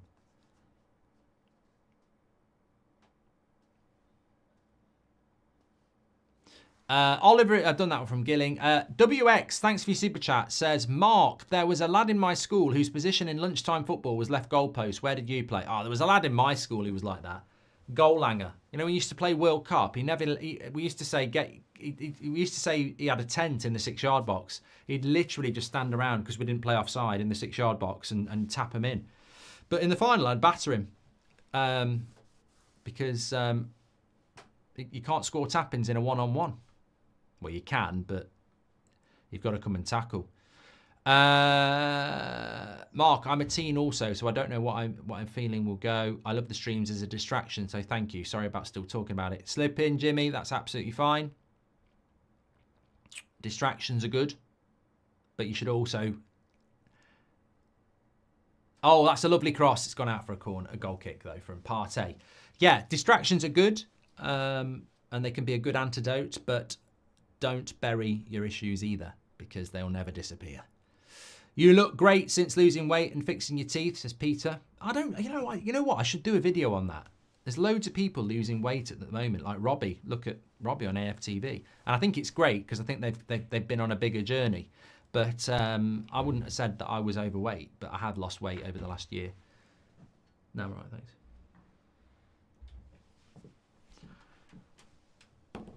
But I might do a video on it at Christmas because I think the way I've done it was probably very different to a lot of people. I've done it in a way where I still eat predominantly what I want to eat, whereas I think some people go from balloon to thin by cutting out everything they enjoy, and it won't stay. You got to do it over a longer journey. But when I did that video last year when I was in goal, I looked like I was pregnant. I thought, that's it. That's it. Oliver is okay. We've done that one. Peter Boothroyd, you've retracted that. That's fine. Thanks everyone who's tuning in, by the way. Got nearly 14,000 watching for a Saturday lunchtime. Don't forget we're doing the 3 o'clock games, and I love the 3 o'clock games. They're very fast fire, goals going in all over the place. Hopefully, yeah, lovely stuff. Newcastle are doing the dark art, says Seamus. Looking forward to hearing the pundits calling it out. They have slowed the game down a lot in the last few minutes. But remember, Newcastle got a point out of Man City at St James's Park. I don't know why. I know Brighton won here, but I don't know why people are, you know, looking at that. JJ, I was just about to answer that, but I'll leave it. They're a very, very difficult team to beat at St James's Park when they're on it. Jack's put in a brilliant comment here in the live chat. He says, have Arsenal lost their chance of winning the league? Teams are getting better. I think this is a brilliant, brilliant point because I don't think it's a criticism of Arsenal. That Man City juggernaut reminds me a little bit of Man United, where you basically kill glow-ups. And what I mean by that is Man United won loads of Premier League titles. Sometimes it was Chelsea. Sometimes it was Arsenal. Sometimes it was Man City. And on a couple of occasions, it was even Liverpool. Once it was Newcastle. And if you've experienced that, you understand it. There is no divine right that Arsenal wait for Man City to drop off. When Man United were winning leagues, one year it might be Newcastle who was the second best. Then it might be Liverpool. Then it might be Arsenal. And it's the same with Man City. Just because Arsenal have been second for 2 years in a row doesn't mean they're going to stay there as the second best team waiting for Man City to drop. More likely, Man City will stay there and someone else will come through and take Arsenal's place. And I think that's the danger this season. It looks like Liverpool might now be the pretenders to the throne and Arsenal drop off for a season or two. They might have missed their opportunity, but to be honest with you, I wouldn't say they've missed their opportunity. I would say the opportunity was never there because Man City were always firm favourites. So I don't think Arsenal had their chance. I think they did very well for 2 seasons. And this year, I think they would be up there, but those red cards in those 3 games have been very costly. I think they would have beat Brighton if it wasn't for Declan Rice. I think they would have beat Bournemouth if it wasn't for Saliba. And I think they would have beat Man City if it wasn't for Trossard. And that would have given them another 6 points. And it also would have took a point off Man City. So that's the fine margins. You can't drop many points. MJ says, either or, that's football or the United stand. Lovely ball into Martinelli. Crap feet, though. I mean, he's another one. He's another one, Arsenal fans, for me. There's no doubt the talent's there, but where's the consistency? I mean, he's a typical winger. On his day. But you look at someone like Saka, and he doesn't struggle with that. MK says, 9 points, Mark, your math stinks. I'm so glad you've said that because you've outed yourself. How would they have another 9 points from Brighton, Man City and Bournemouth? They drew with Brighton, so they'd only have another 2. And they drew with Man City, so they'd have another 2. So that's 4. Bournemouth, they lost, so it would be 3, so it'd be 7. We're both wrong. But I'm right because I said 6, you said 9, 7's closer to 6. So your maths stink as well, MKM. Kante versus Rodri, says Shatter. I'll do that in a moment because it's still close between Rasmus and Jackson. Turno says there is a clear lack of flair in Arsenal's football. You know what I think? And we're approaching half-time anyway. What I think is key here is this. If we look at the stats, Arsenal have had 1 shot on target. And I don't remember what it was. Was it the block from the corner? Which was a congested penalty spot. So chance creation is the problem for Arsenal. And I think that, you know, also, we talk about drop points from red cards. I do think Odegaard is as significant as Man City losing Haaland. Man City can afford to play without De Bruyne or Foden. They've got enough players in that position. I heard somebody saying, well, Man City can do it without De Bruyne, so why can't Arsenal do it without Odegaard? I think you've got the wrong comparison. I think Odegaard to Arsenal is what Haaland is to Man City. He's pivotal.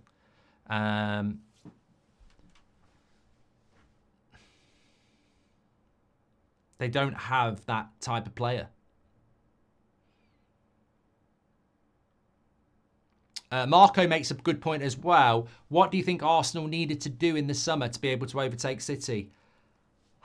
You know, I look at this Arsenal side and watching it with you now, I would say they need a striker. I mean, that's not obvious. That's not rocket science. That's you know, slow sports news. They need a striker. I think they need a number 10. Who can, you know, maybe a younger one, somebody that can understudy Odegaard. So they need a striker at number 10. I think they need another winger of real quality to push Martinelli and Saka. So that's 3. I'd take another midfielder who can do the job of Declan Rice. So that's 4. And I think they need a proper fullback, whether it's a right back or a left back. I think they need a specialist fullback, whether it's an Alphonso Davies, whether it's a Frimpong. I think they need a specialist fullback. So 5 players. And that, to me, is the key. I think Arsenal need 5 players, and yet we're putting them in a title race for the last 2 years. And that's why I think Arteta's done such a good job, because I just don't think they're there. Peter Boothroyd says, you're a star, take my money. Thank you very much, Peter. Thanks for the super chat. And Jackin says, this was Arsenal's golden chance with Rodri out. Ships that pass in the night don't necessarily dock in the same harbour. And I think for Arsenal, you know, then look, this is not going to help Arsenal fans, and it's not going to help Arsenal haters. But I'm telling you now, this mythical stuff that Arsenal had a divine right to win the title and have blown it, it's not true.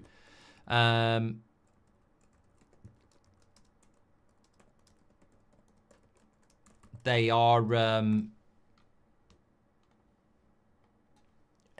It's when you've got a juggernaut. This is not new.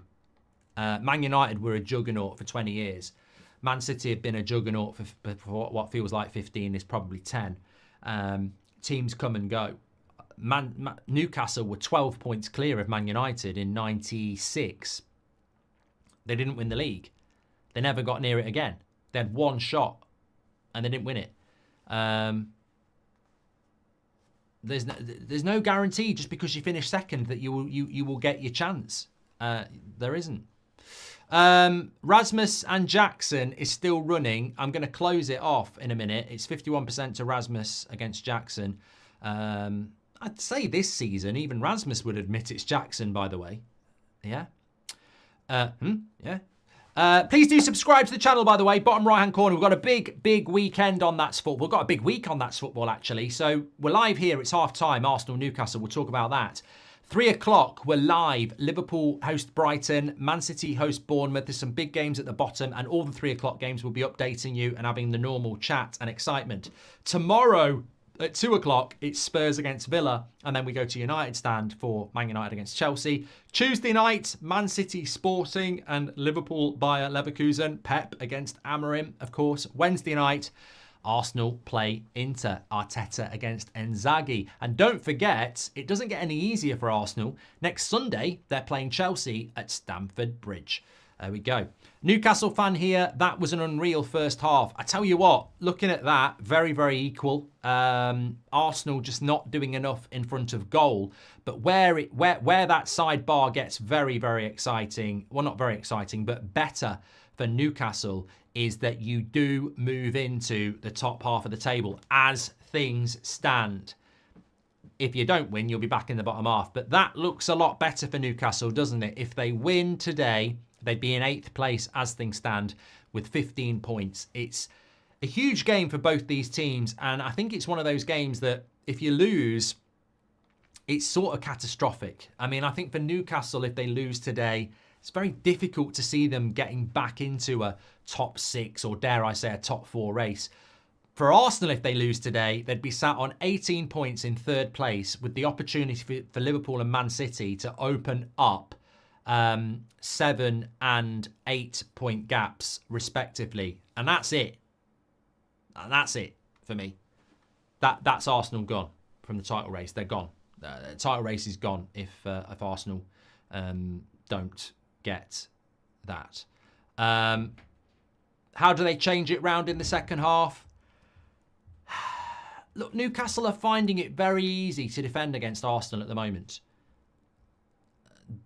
They're not... I'm not saying that Arsenal can't equalise. They've got the quality to do that, but they need to win. Can I just reiterate? If they draw, they're out of the title race. Because if they draw and Man City win, that's a 7-point gap. And you've still got to go to Chelsea. So Arsenal have got to turn this into a win. And to do that, they've got to start scoring more goals. And to score more goals, then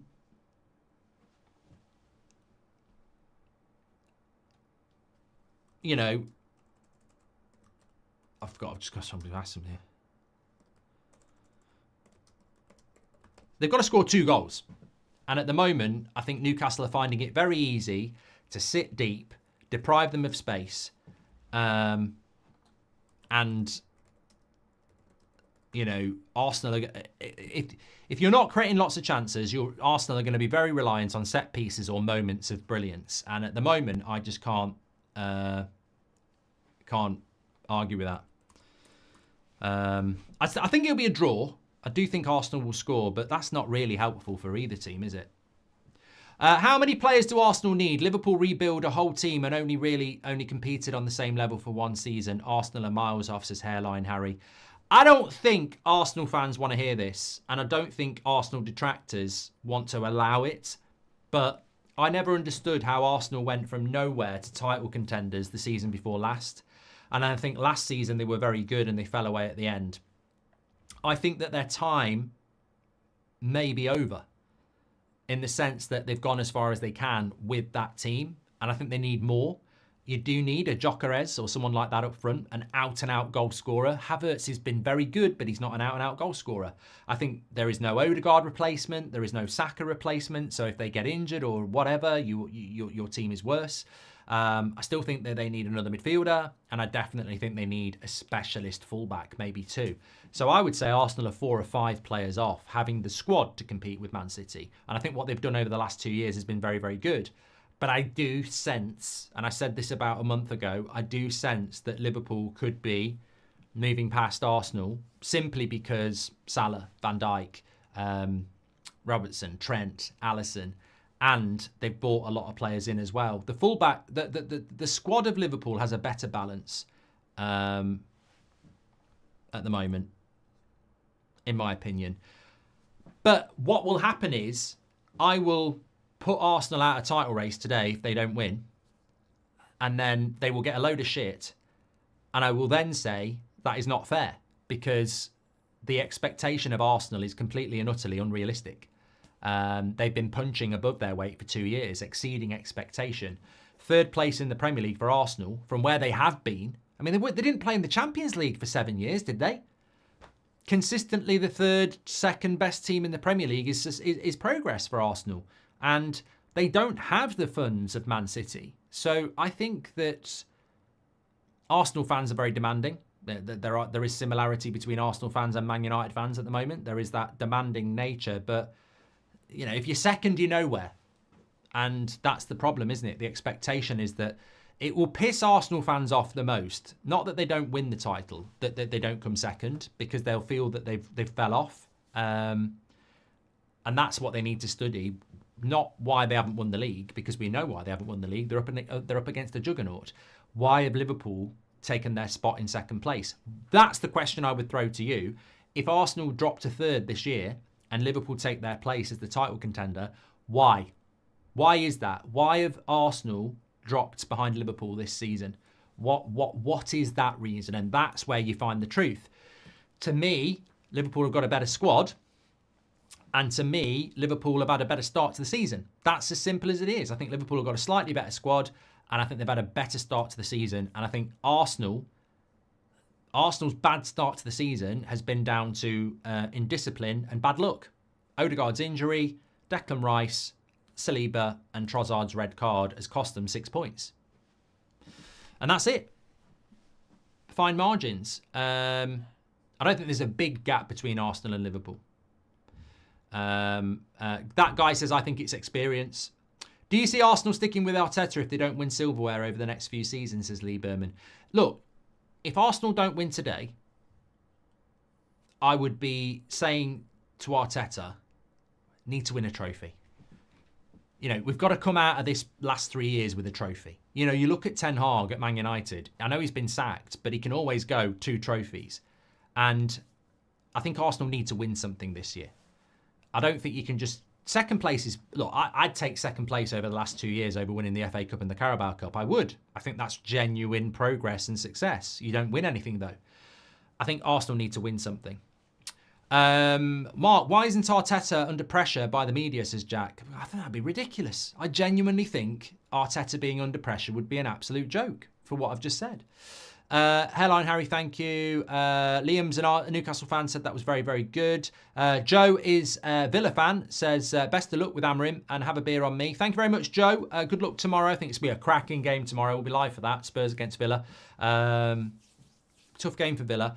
But you know, just on Amorim and Man United for a moment, I literally said this last week before Ten Hag got sacked. People were talking about Xavi and Southgate, and I said, if Man United are going to sack Ten Hag, why are we going for people that are available? You go and get the best you can get, and the best you can get is in a job. That's exactly what Villa did 2 years ago with Emery at Villarreal. And I'm so pleased that Man United have done the same thing. And hopefully we'll have... Look, if Man United do anything like with Amorim what Villa and Emery have done, we'll be very, very successful because that's just incredible. But yeah, people forget Emery came in at this time of year and they took him out of Villarreal. But that'll be a big game tomorrow. Bart says, we need a clinical finisher up top. Havertz is very good in the link-up play, but the lack of finishing is why we didn't become champions last year. Well, Bart, I mean, if you had a striker, if you had like a Lewandowski or a Haaland or a, you know, whoever you want as a striker, if you had that striker at the moment, you'd play Havertz where Odegaard used to play and you'd be sorted. Like, you actually have got a replacement for Odegaard, but you're playing him up front because Jesus is not reliable. So I don't know why. Look, it's weird to me. And I very rarely agree with Piers Morgan because I think his football opinion's crap. But as an Arsenal fan, I do respect the fact that he probably watches them a lot more than me. And I certainly listen to a lot of you who are Arsenal fans. I don't understand why he didn't buy a striker. There was a lot of strikers you could have gone for this summer. And for some reason, they didn't do it. Now, Ivan Toney, apparently they didn't fancy. Solanke went to Arsenal, to Spurs. There was Osman went to Turkey in the end. Look, you can say that they're not the right sort of player, but you haven't got that player. Keel Robinson says, is Saka world class? I don't think so. I do. Arsenal with 3 or 4 injuries are struggling, and Ten Hag with basically the whole squad injured was ridiculed last season, says Moranal. Hey, what I will say is, the media are shithouses, and they will be looking for somebody else to go for. So whoever is next, they love going at Arsenal and Man United. So expect that. I did a video on Thursday, literally talking about how I think the agenda against Arsenal is unfair, because I think they're exceeding expectation. I don't think they're failing, but you may well be next. Let me just have a quick look here. 3 o'clock, yes, we will be live for that. I need to set up the stream. They should have got Watkins 2 seasons ago. Look, talking about Newcastle, we were talking about how the start of the game, that Isak had a bad start to the season, and I think that's very, very fair to say that. But what a goal. And I think, you know, form is temporary, class is permanent. There's just no reason why Isak would fall off. He was a £100 million player last season if you wanted to take him out of Newcastle, same as Ollie Watkins. And I think the reason I talk about Isak is obviously that was a very, very good goal, but also I think he'd be perfect for Arsenal. I think Ollie Watkins would be perfect for Arsenal. They are going to cost a lot of money to get out, to be fair, but I think they'd be both very, very good. But there's a lot of strikers that would work at Arsenal because they just don't have a striker. And I think that is an area that needs to be addressed. Please do subscribe to the channel. Get involved with That's Football. Bottom right-hand corner, it's free to do it. We're live again at 3 o'clock for the 3 o'clock games. Liverpool versus Brighton will be our featured game, but Man City go to Bournemouth. There's some big games going on down near the bottom as well. We're only 200 subscribers away from 1.266 million subscribers. So thank you very much for getting involved. Fantastic community, daily content on here, and get involved whoever you support. I've been saying it for years. Player ego is the problem. They get what they want and managers get the end of it, says Val. How about a poll for Havertz versus Isak? Last season it should have been obvious, but think it'll be closer now, says Hessen. I will do that, Hessen. Let me just take a note of that. I will do that. We'll do that in a moment, but I can't close the Højlund-Jackson one on because it's 50-50. So if you've not voted in Rasmus Højlund versus Nicholas Jackson, it's stuck on 50-50 and we've had 10,000 votes.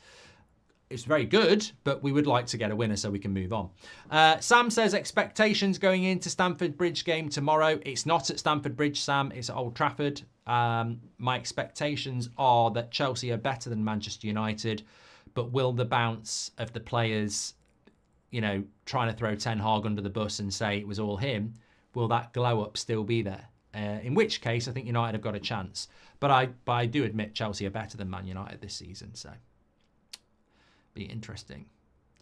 Players are just coming out for the second half here. Lee Berman says, do you see Arsenal sticking with Arteta if they don't win silverware? I never really answered that. I think they do need to win silverware this year. Where would you go? Where would you go? Where? I mean, the thing that frustrates me, and I'm not even an Arsenal fan, is that where would you go if you got rid of Arteta?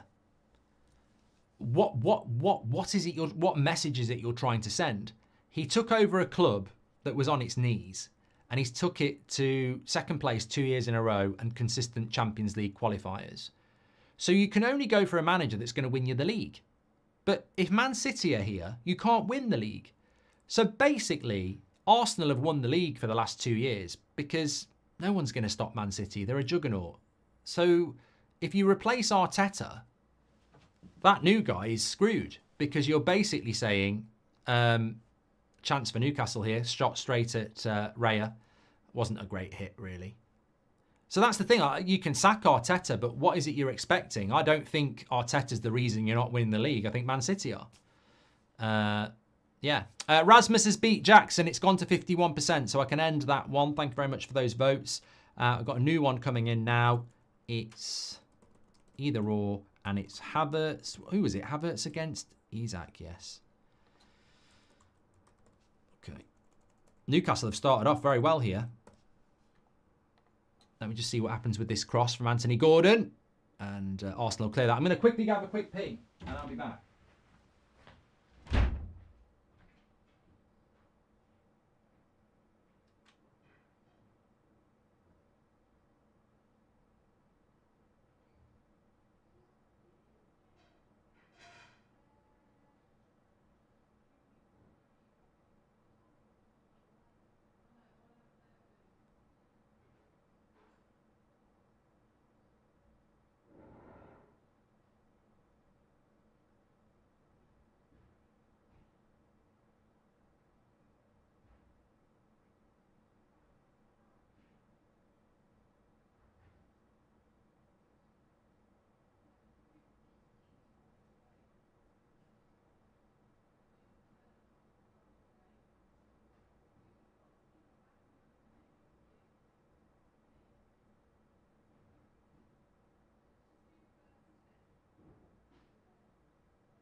That reminds me, actually, 2 weeks today, international break, but 2 weeks today, we have got our live charity stream that we do every year. It's on this channel.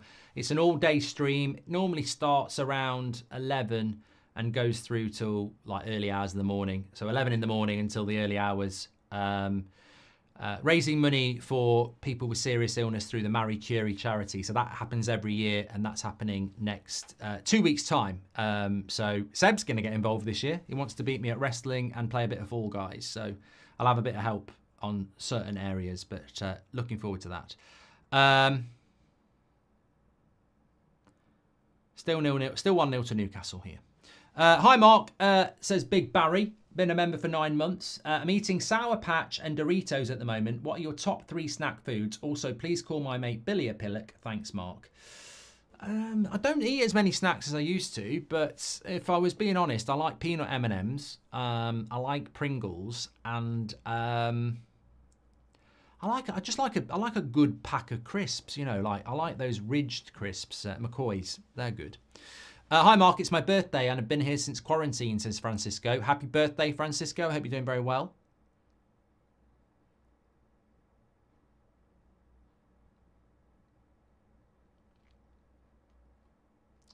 Bonds 46 today. Happy birthday, pal. Okay, can Arsenal get back into this game in the second half is the big question here. They've got to create more chances. I think Arsenal are very good at controlling a game of football, being, well set up, good on possession and good defensively. But I don't think they're great at creating chance after chance after chance after chance. And that's what they need to do now. They've got to go a little bit more out of shape and take a few more risks. Because they can easily have 75% possession in the second half, but can they create 5 good chances? That's what they need to do. What's your favourite Pringles? I think I pretty much like them all, I used to like sour cream a lot, but I like the plain ones. I like the prawn cocktail ones. I like the barbecue ones. They're all nice. What do you think Moreno offers to this Arsenal team? I think he offers depth. And he's an option, isn't he, in an area where I think they've been a little bit depleted and reliant on certain players. Oh, that's a shit ball by Trossard. And Livramento fucks up as well. I mean, that is, if they score from here, Arsenal, which I think they will. Oh, what's happened to Trossard there? Well, that's where you got to score. Livramento makes a mistake, and that mistake takes him out of the right back position, which leaves Martinelli free. He plays in Trossard because they've got a spare man. And then Trossard just over controls a bad touch. Ooh, it's a shame that. That was a wasted opportunity. Erkan from Turkey says, when will Arteta's job be in danger? They need to win something this season. I don't understand the Arteta job in danger thing. I mean, I've just discussed this anyway, so it's a bit like UK Gold repeating it. But what is it Arsenal are expecting? Like, do the media genuinely think Arsenal should be winning league titles? Because I don't. I think he's done a very good job. I just think the frustration is the fact that Man City exists for everybody. David says, how do you deal with a breakup? I'm having one at the moment. Well, I need the details of the breakup, David. Have you been dumped? Have you dumped them? Is it mutual? I mean, get off your horse and drink your milk. Or what I mean is get back on a horse and start riding again. That's the best way. Whatever the breakup's for, there'll be a reason for it.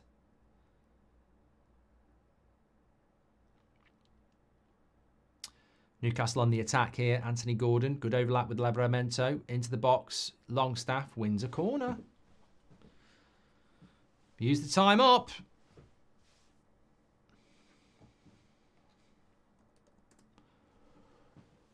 So what's it all about? Do you really want to know? Right, corner to Newcastle here. Opportunity to whip across into the box. Newcastle no slouches on corners, even though it is Arsenal's thing. Anthony Gordon, he's going to whip this. It's got a lot of height on it. And Saliba's there to clear it. Arsenal very good. Very good at corners. You can't deny it.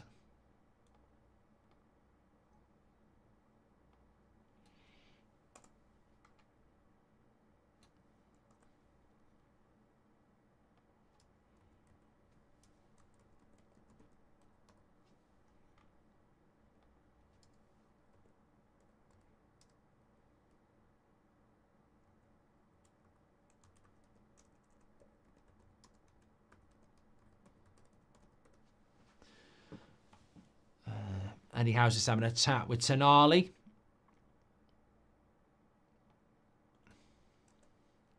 I think he's going to be coming on soon.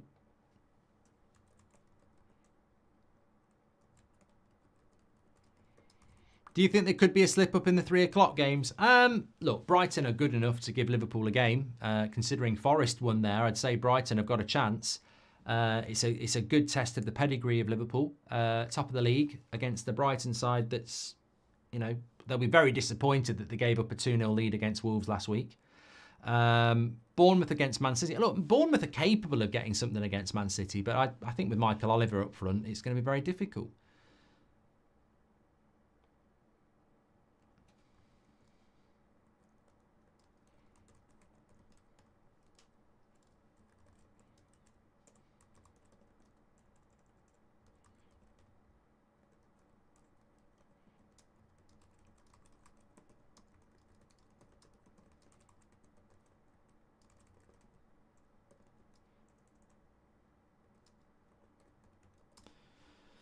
For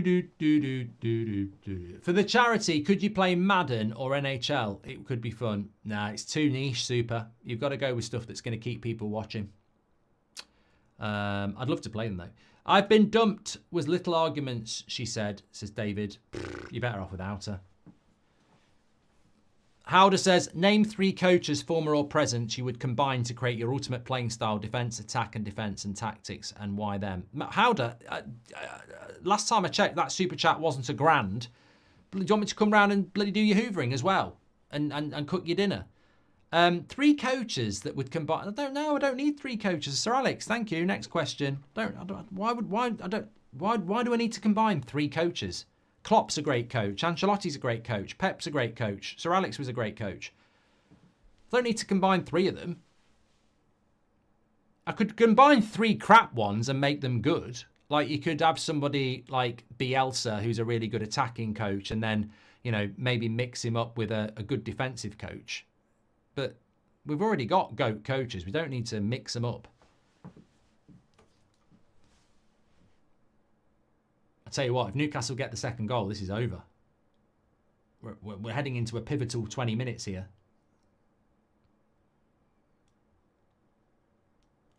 Get off your horse and drink your milk, says Marcus. Hessen is a City fan since 2019. I've added that bit in. I've got a strong feeling we will draw with Bournemouth. It was a grind of a game last season, and with all the injuries, it'll be tough. What injuries, man? What injuries have you got? You'll still have a team full of bloody brilliant players. I mean, what injuries have you got? De Bruyne, Rodri, Grealish and Walker. Oh my God, Jesus wept. And they say nurses have it hard. Bloody hell. I mean, that's not an injury crisis. You've got the best squad in the world. Injuries. Oh God, injuries. Can only afford 2 weeks in the Maldives this year.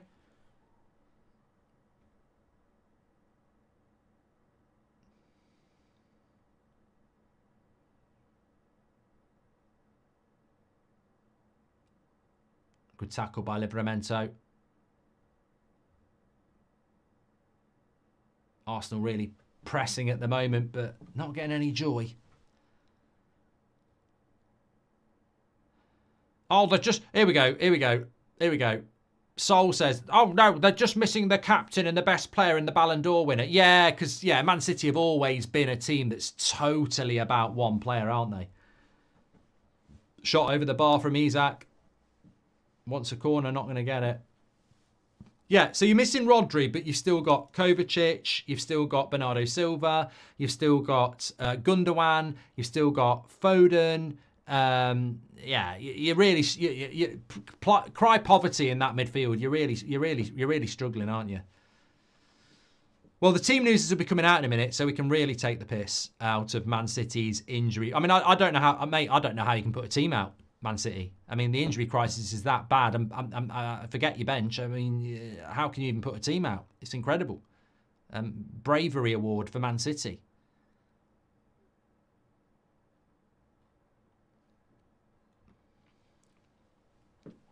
And you've got Michael Oliver, says Kyle. Exactly. Moaning about injuries, and you've got your best player available. Slipping Jimmy, I can't take any more of these comments, mate. You need to contact somebody. Like, this is a football chat. I've told you before. You can't just keep putting comments in about spiraling and things like that. And it's very, very sad. And I'm glad you enjoyed the chat, but it's a football chat. And you've said before you've gone and got help and support. There's people you can ring. I'm not qualified to help you out with that sort of stuff, mate. We can help you talking about football, and you're very welcome, and you're very part of the community. But I can't and won't and shouldn't be giving you advice about stuff. I do not know you. I do not know what your problems are. You need to speak to people. If it's the Samaritans or something like that, they are qualified people that you can ring up and speak to. Because you put about 4 super chats in now saying that you're spiraling. So I'm telling you, ring somebody up and, take professional help, because this is just people talking about football. No one in that chat or me is going to help you out of this. You've done the first thing, which is to acknowledge that you've got something that's bothering you, but there's specialist people out there. So please take it, because I'm reading your chats and I'm like, it's starting to bother me, and I'm sure it'll bother people in the chat, because we're not here to do that for you. We can't. We're not qualified. We can't. So if you enjoy this and it's helping you, that's great. But you need to get professional help. I can't help you with it. I want to, but I can't. If Foden didn't have a British passport, he would be getting Pogba treatment. He's fallen off a cliff, says JJ. And just going back to Jimmy, literally pick up the phone. There's loads of people that will be there free to help you and discuss it. So please do.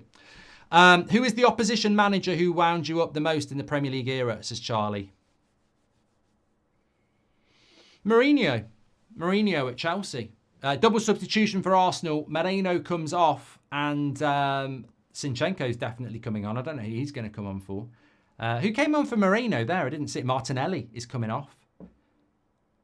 So Moreno and Martinelli go off, and Zinchenko and Nwaneri come on. Well, they need something. MSJ says, on Halloween, I tricked her for a treat. Yeah, Mourinho at Chelsea worried me and what riled me up the most, because he was at Chelsea. I wanted Man United to win the league.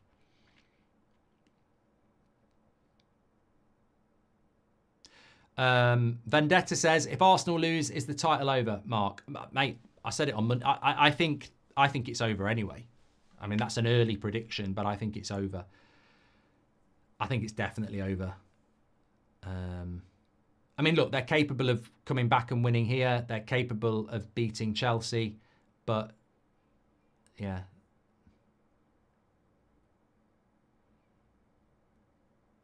Is that a yellow card? It looked like he slipped.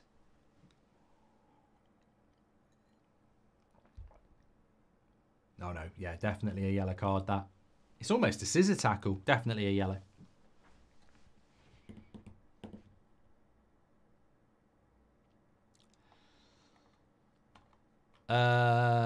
We have got some team news coming in, actually. Let me show what we've got. Should have the Liverpool team.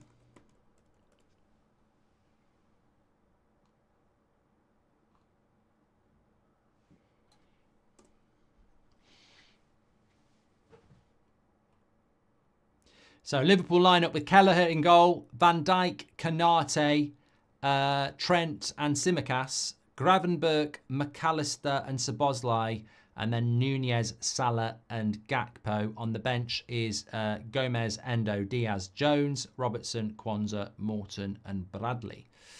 That's your Liverpool team.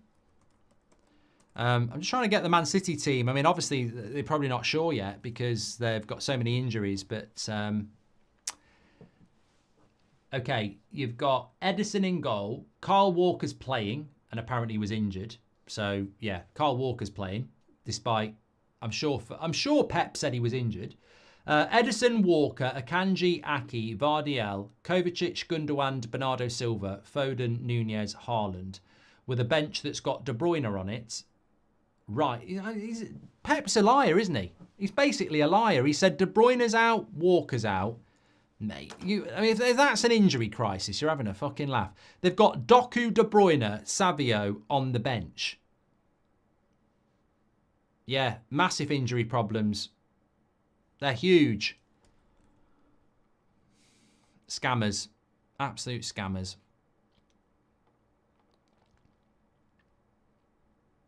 Declan Rice just dragged a shot wide here. Never really got hold of it, to be honest. And, of course, they've got Michael Oliver playing up front.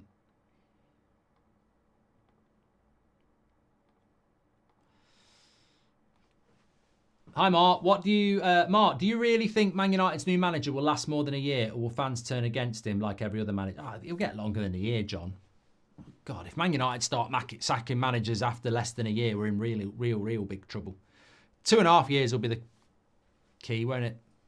Alfie says, what do you think about Enzo as a Chelsea fan? He's been poor this season. I think he's really Isak's beaten Havertz, by the way, and Shatter says, can you do the Kante? You can't even spell Pratt, mate. You've said Kante versus Rodri, you're part. I think you're the Pratt. You can't even bloody spell it.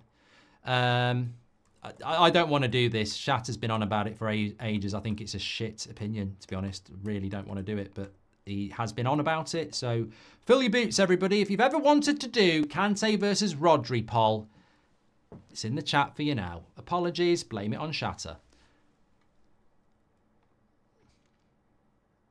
Couldn't give a shit, to be honest. Kante versus Rodri. The sort of opinion that makes you want to stop watching football. Does Slot prefer Simicast or something, says Liam. I didn't notice whether Robertson was on the bench, Liam, actually.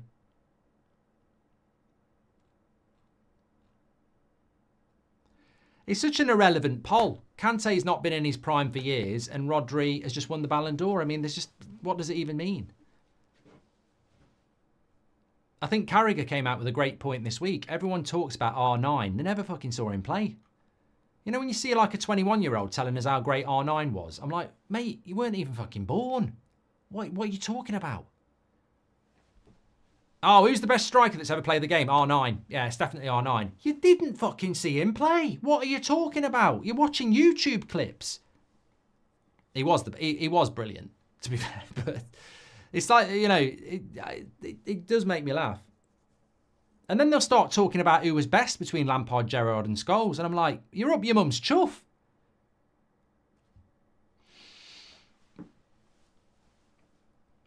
Can't do a stream without chuff. What a word. What a word. I've had a few yellow cards in this game. It's drifting here. It's drifting for Arsenal. They are not creating enough chances in this game. This game is drifting. Look at the chances created. One shot on target after 66 minutes. Not good enough, Arsenal, is it?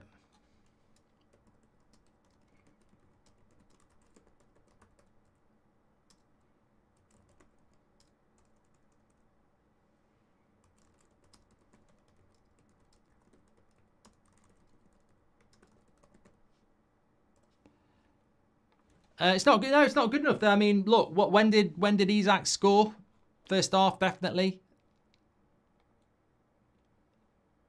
He scored in the 12th minute, and Arsenal have had one shot on goal. It ain't good enough.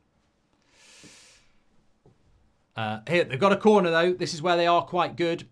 Murray says, thanks for the super chat, Murray. He says, City injury crisis and a third leg while top of the league. Glad to see you again, Mark. Hope you're keeping well. Can you call my mate Will a dingleberry? Thank you, Murray. Here's the corner. It's a good one by Rice. And it's into the back post and it's cleared away again. Congested box. Liam says, favourite boots, Adidas or Nike? Well, I've got a good pair of Nike and I've got a good pair of Adidas. I'm going to be honest. I don't really. I think they're both a nice boot to wear, to be fair. Nath Footy says, I was born in 91, but for the record, I think Stevie G was overrated. Well, he is overrated because he's English. We overrate every single player. Lampard, Gerrard and Scholes were very good. Would they be good if Scholes had come in from France, Gerrard had come in from Italy, and Lampard had come in from Spain? They'd still be good, but would they be as overrated as that? Look, I genuinely think Lampard was a brilliant goal scorer. I genuinely think Scholes was a brilliant magician with the ball. And I genuinely think Gerrard had that Roy of the Rovers feel about him. I just think they were completely and utterly misused by England.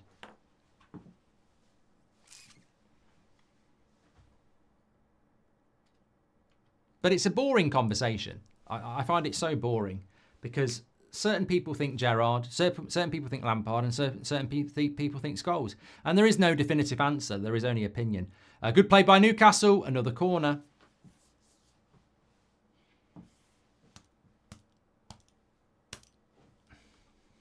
What have we got here? About 20 minutes to go. Yeah. Yeah. Just looking at the Liverpool game. Oh, they're slow. They're so slow on the BBC to put up the lineups. I wanted to have a look at the Brighton lineup.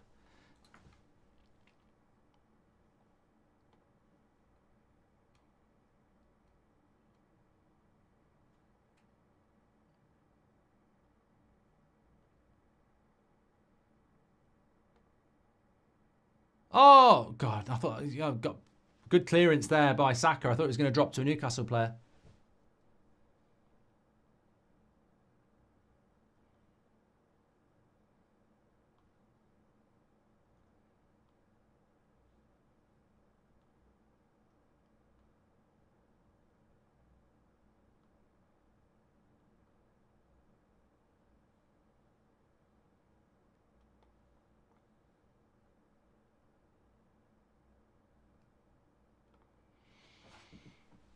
Another yellow card. How many yellow cards is he giving out today?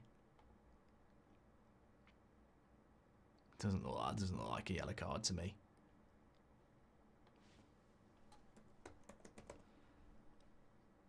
They're giving out too many yellow cards in this tournament this year. The Brighton team: Verbruggen, Julio, Jorginho, Welbeck, Mitoma, Kadioglu, Ayari, Van Heck, Esteban, Veltman, and Hinchelwood. Their bench is good, isn't it? Lamptey, Gruder, Enciso, Adingra, Modder, Wafer, and Ferguson. Got a lot. They've got a good squad, Brighton. I still think Liverpool will win, but they have got a good squad.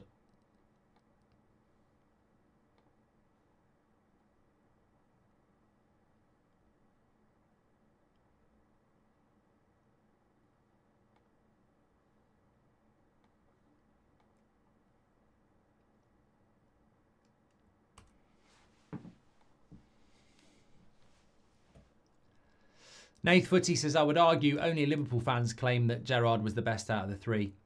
Jordan says, I think the league will be won by Christmas this year. Liverpool and City play December the 2nd. If Red lose, it's over. LA. Thank you, Jordan. Appreciate that. What do we think about Timber, by the way? I still think that you've got to give him more time. I think he was injured for so long last season.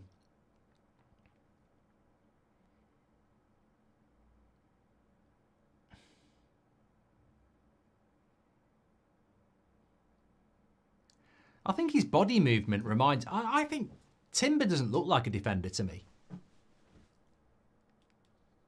Would you take Chelsea's Fernando Torres or United's Pogba, says Hayden?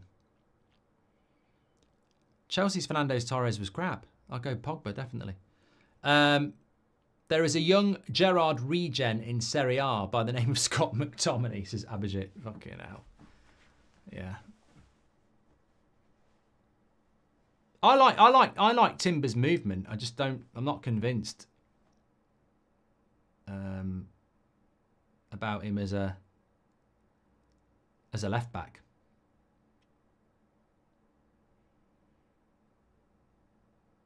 I mean, as I said, if I was Arsenal, I'd be looking to buy a specialist fullback. I think this whole centre back at right back thing, I don't really get it. No one's really ever explained it to me why people do it. I know, is it because Pep does it? Why does Pep do it?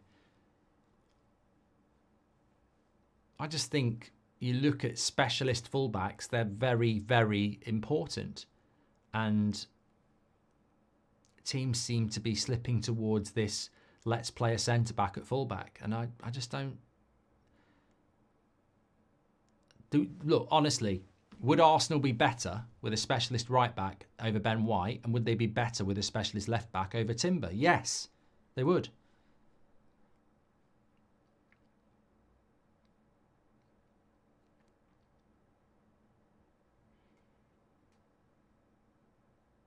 TW says, the Saka Limp Bingo card is complete.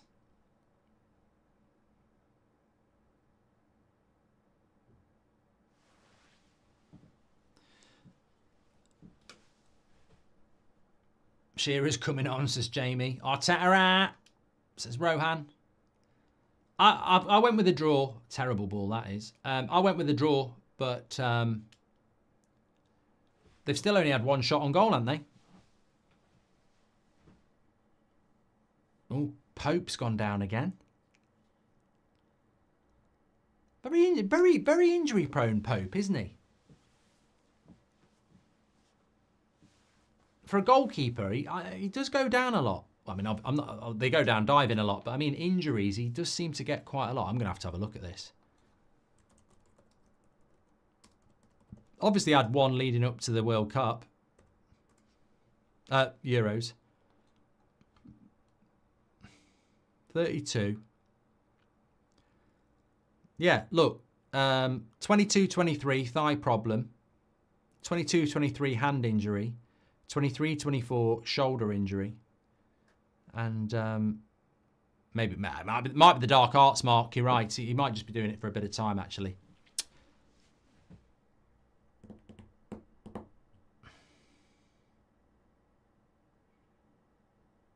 The referee's doing a bit of stretches. It's funny, at the Charlton game last week, the referee got injured and had to be subbed off. It was hilarious.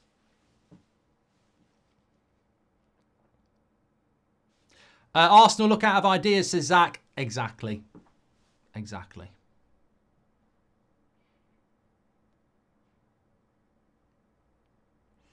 Pele or George Best, says John. Yeah, I'm not that old. And either or, Modric or Iniesta. Oh, God.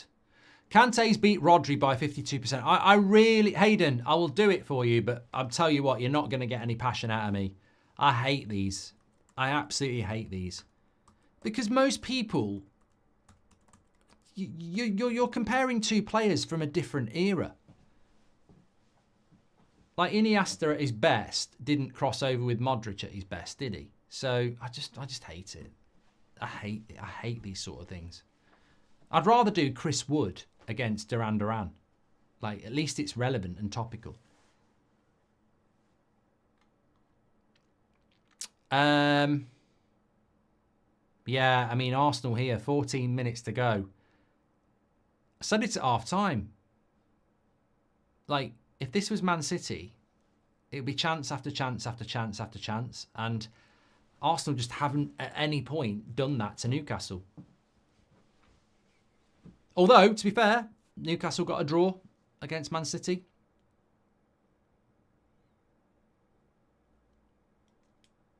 I'd go Iniesta over Modric easy. Yeah.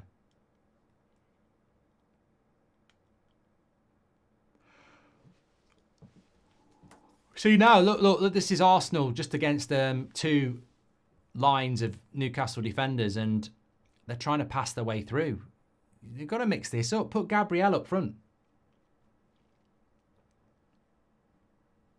They are out of ideas. They absolutely are out of ideas here. They just got no idea how to play through this Newcastle team, and Newcastle scored after 12 minutes. Like, you can't spend 80 minutes not knowing how to play through them. You've got to mix it up. You've got to take a few risks. You may as well lose 2-0 than lose 1-0.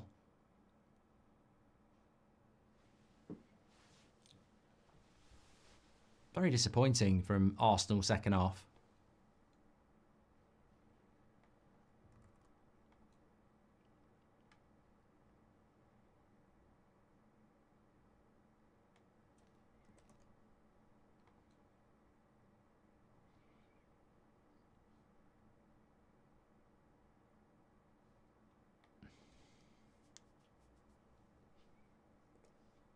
That's going to be Nick Pope's.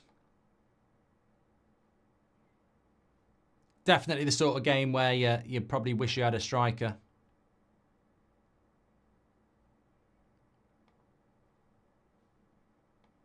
But then again, what would you do, Mark? I'd put Gabriel up front. I'd go 3 at the back. Ben White and Zinchenko as a 3. Use an extra man up front. Start putting crosses into the box. They're probing around the edge of the box. They're not getting anywhere. Then they'll occasionally put a cross into the box. You're losing 1-0. It's not like Newcastle are looking to score the second goal.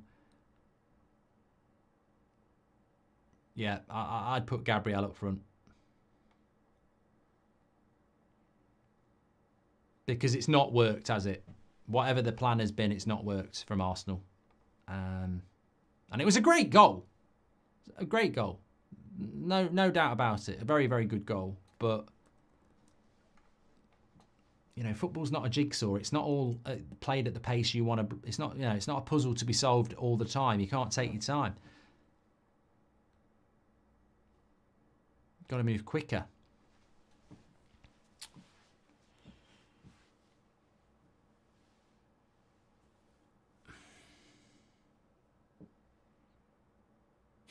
Francisco, I nearly read that then. I'm glad I read it before. As an Arsenal fan, I said we're probably going to lose this, but a plus side, it's my birthday tomorrow, so I'll be getting some birthday hanky-panky, says Shinobi. Okay. I'm glad. So, you know, I know people who, when their team loses, they wouldn't be in the mood for it. It bothers them that much. Right, they've got a chance to whip a cross in. Declan Rice, that's the second bad cross he's put in this game. Opinion on goth girls, says Murray. I mean, literally, that answer can only get me into trouble on many different levels. Happily married, have no opinion. Right, they've got a bit of a breakaway here, Gordon, but he's going to get tackled. He should have got the shout. Mate, this is... Look, I've got a lot of stick on Monday, and I think people should be saying fair play. He's always been very pro-Arsenal and Arteta. So when I say something negative about Arsenal, maybe people should have listened to me. I said, I don't have him in a title race this year. I just don't. And I think their heads have gone a bit. I think Arteta's done his best to try and keep their heads up. But I think they knew against Brighton it was over. And I know that sounds mad. But when Declan Rice got that red card and they didn't win, I think then they knew they dropped a point that 2 points that they shouldn't be dropping. And I think it's a psychological thing with them. I think they almost feel like they can't come back. But they've still got 10 minutes.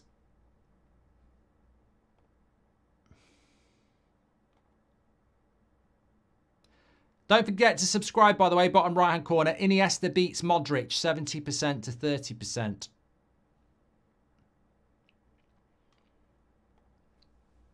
I'm going to do a good poll now, a topical poll. Good defending on the back post. Are Arsenal still... Oh, they're in the box here.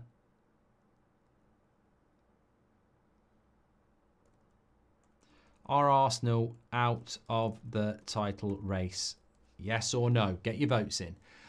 Nico says they are equals, but for me, it's Iniesta. His dribbling and close control were immense. He's still the only player in history to have been named man of the match in the final of a World Cup, the Champions League, and the Euros.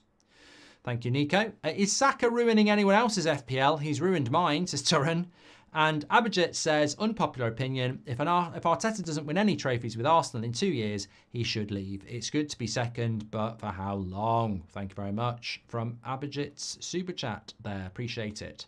Nearly 15,000 tuning in. Don't forget, we're back live at 3 o'clock. We've got Liverpool-Brighton, Man City go to Bournemouth, and all the 3 o'clock games. So tune in at 5 o'clock. And tomorrow at 2 o'clock, we're doing Spurs against Villa, which I think will be a good game. A good footballing game. Spurs play a good brand of football, and Villa, I think, are more than capable on the counter with their high line as well. So, look, I marked that game off in August. Spurs against Villa, I want to watch.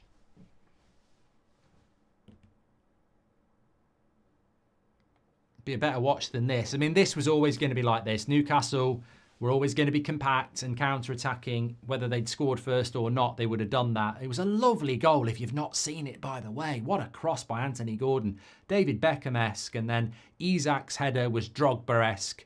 And we've seen a great cross by Saka. I think it was too high for Havertz. Just as we were talking about Gordon's cross, Saka puts a cross in, and I think it was a little bit too high for Havertz. Is Son back tomorrow, says Tottenham Supremacy? Don't know. Jesus looking for a dive.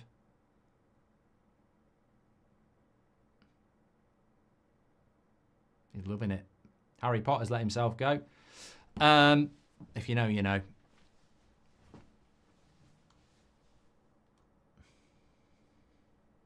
Harvey Barnes comes on.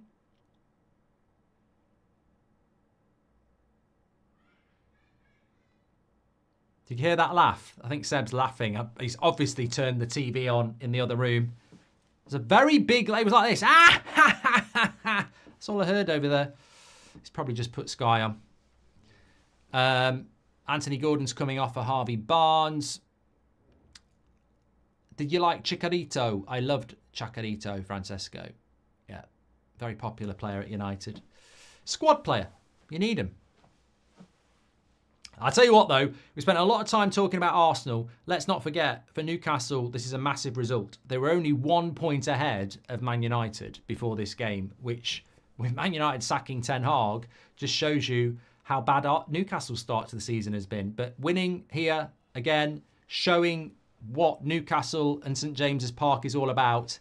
This is where Newcastle and Eddie Howe can remain relevant by doing what they're doing at home. Very big surprise that they lost to Brighton, by the way, because they've had a good, very good record at St James's Park. But Jorginho coming on is not the sort of player that's going to make you think we're going to turn this around with 4 minutes to go.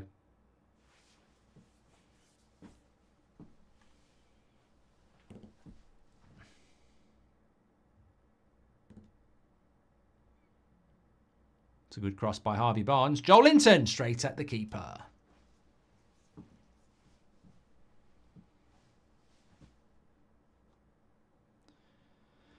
Iniesta or Xavi, says Steve. 72% of you are saying Arsenal are out of the title race. Well, people are finally coming round to what I said on Monday.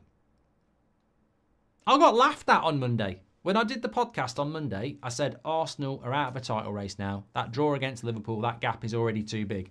And I got laughed at. And now people are going to be saying, you know, they're out of a title race. They dropped too many points.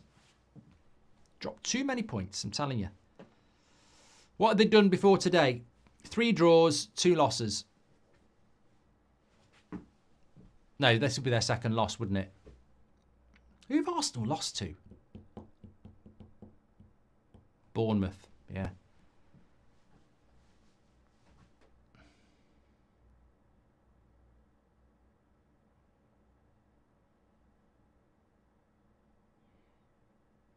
To be fair, Arsenal, if they lose this, 1 point from 9.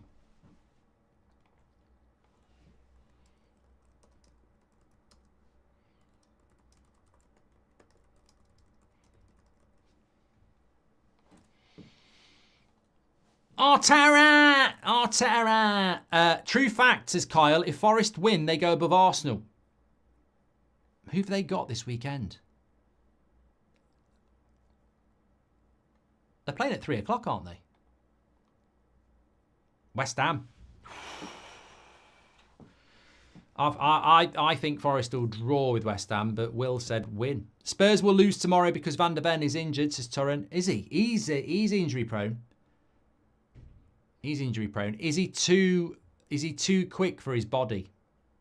Is he going to pick up injuries because he's too explosive? Pep from yesterday's press, when you have these injuries, the squad is short. We're in a difficult place. What a prat, Theo. Not you, Pep. What a prat.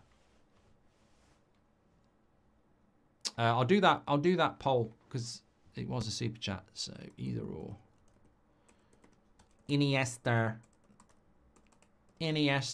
or Xavi.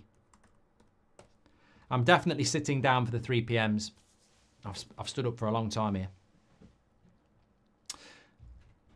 I think a lot of people would say Forest will beat West Ham. Let's just go through some of the team news, actually. We've done Liverpool and we've done Man City. Forest have got Sells, Aina, Milinkovic, Morella. Is that Milinkovic? Is he the guy who used to play for Fiorentina? Moreno, Yates, Dominguez, Gibbs, White, Alanga, Hudson-Odoi and Wood. That 3 behind Wood is very, very flair, isn't it? West Ham, Fabianski, Tabio, Mavropanos, Kilman, Wan-Bissaka, Emerson, Alvarez, Rodrigo, Paqueta, Bowen and Somerville. They've gone to that 5, haven't they? Which is what they did in the second half against United.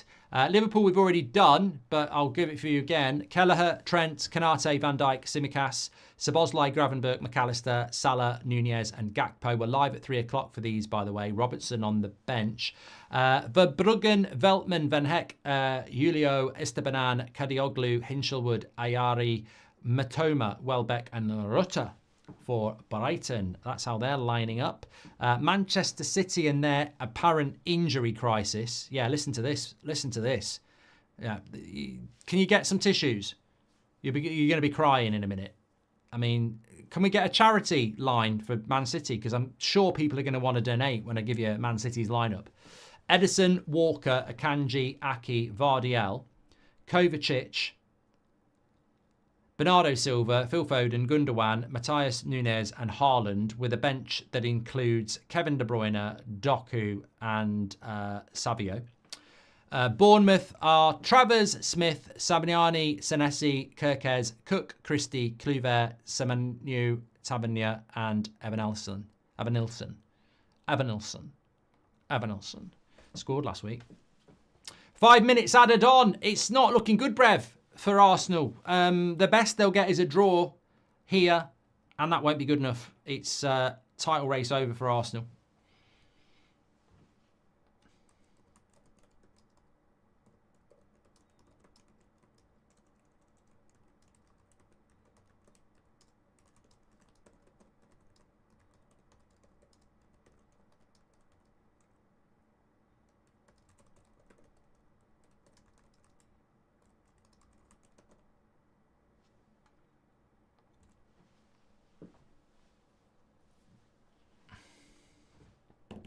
John Chess says Bittersweet Symphony or the Master Plan.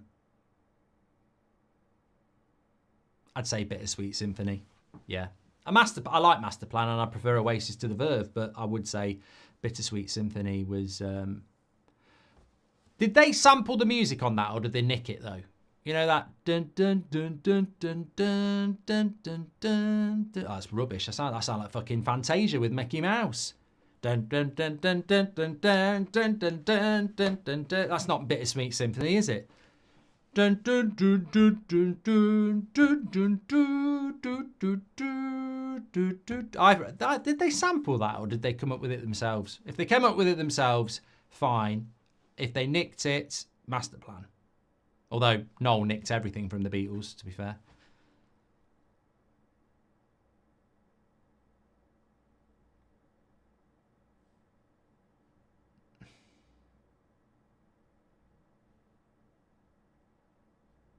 It's a Rolling Stones sample. There you go. It's a brilliant song. It's probably still... Oh, that's got to be a goal. Oh, my God. Declan Rice. Declan Shite. Declan Spice. He must be on it. What the fuck is he doing there? What a cross by Saka. How many times have we seen him do this? Delightful cross. Nah, mate. That's crap. That is absolutely crap. He's almost... That's like a defensive header. You're heading it away from the goal. Nah, you got to score that, mate. Well, you got to score it, maybe not, but you've got to put it over the. You got to put it in the back of the net. Do not forget, we're sponsored by Surfshark. If you're looking to watch 3PMs or anything like that, VPN Surfshark, you get 4 months free with the code That's Football. Links in the description. Fantastic and free to use for 4 months with the code That's Football. Get involved with that. Thank you very much to Surfshark. Cristiano Wood will be the top scorer this season, says Lucas. Good question, John. Bittersweet Symphony or the Master Plan. Appreciate that. Only a minute here left. Make sure you subscribe, by the way. Bottom right-hand corner. We're only 100 away from 266,000. Bottom right-hand corner to subscribe, and we're back at 3 o'clock. So thanks everyone who's got involved. Let's see if we can hit 266 before the end of the stream. Subscribe, bottom right-hand corner. Bruno G is coming off here, and I think Murphy is coming on for Newcastle.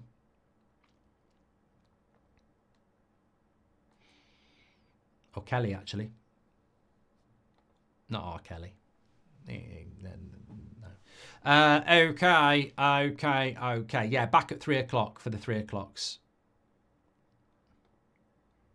No change, I can change, but I can feel in my mo.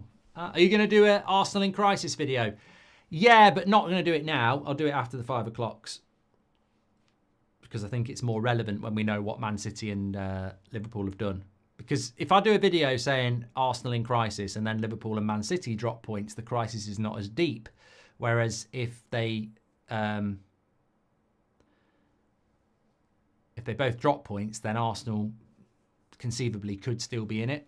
I think if Arsenal lose this, which they're going to, and Man City and Liverpool win, forget about it. Forget about it. It's over.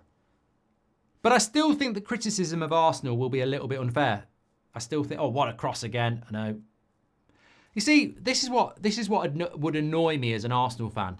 In the last 5 minutes, they've laid caution to the wind and they've whipped crosses in. For the last 70 minutes, we haven't seen that. So not enough urgency, not enough risk-taking from Arsenal today, I'm afraid. But I'm looking forward to the 3 o'clocks. Goals going in all over the place. Excitement.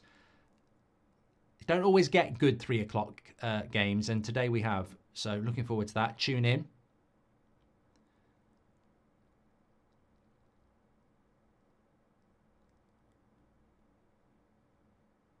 Havertz has just given up a foul.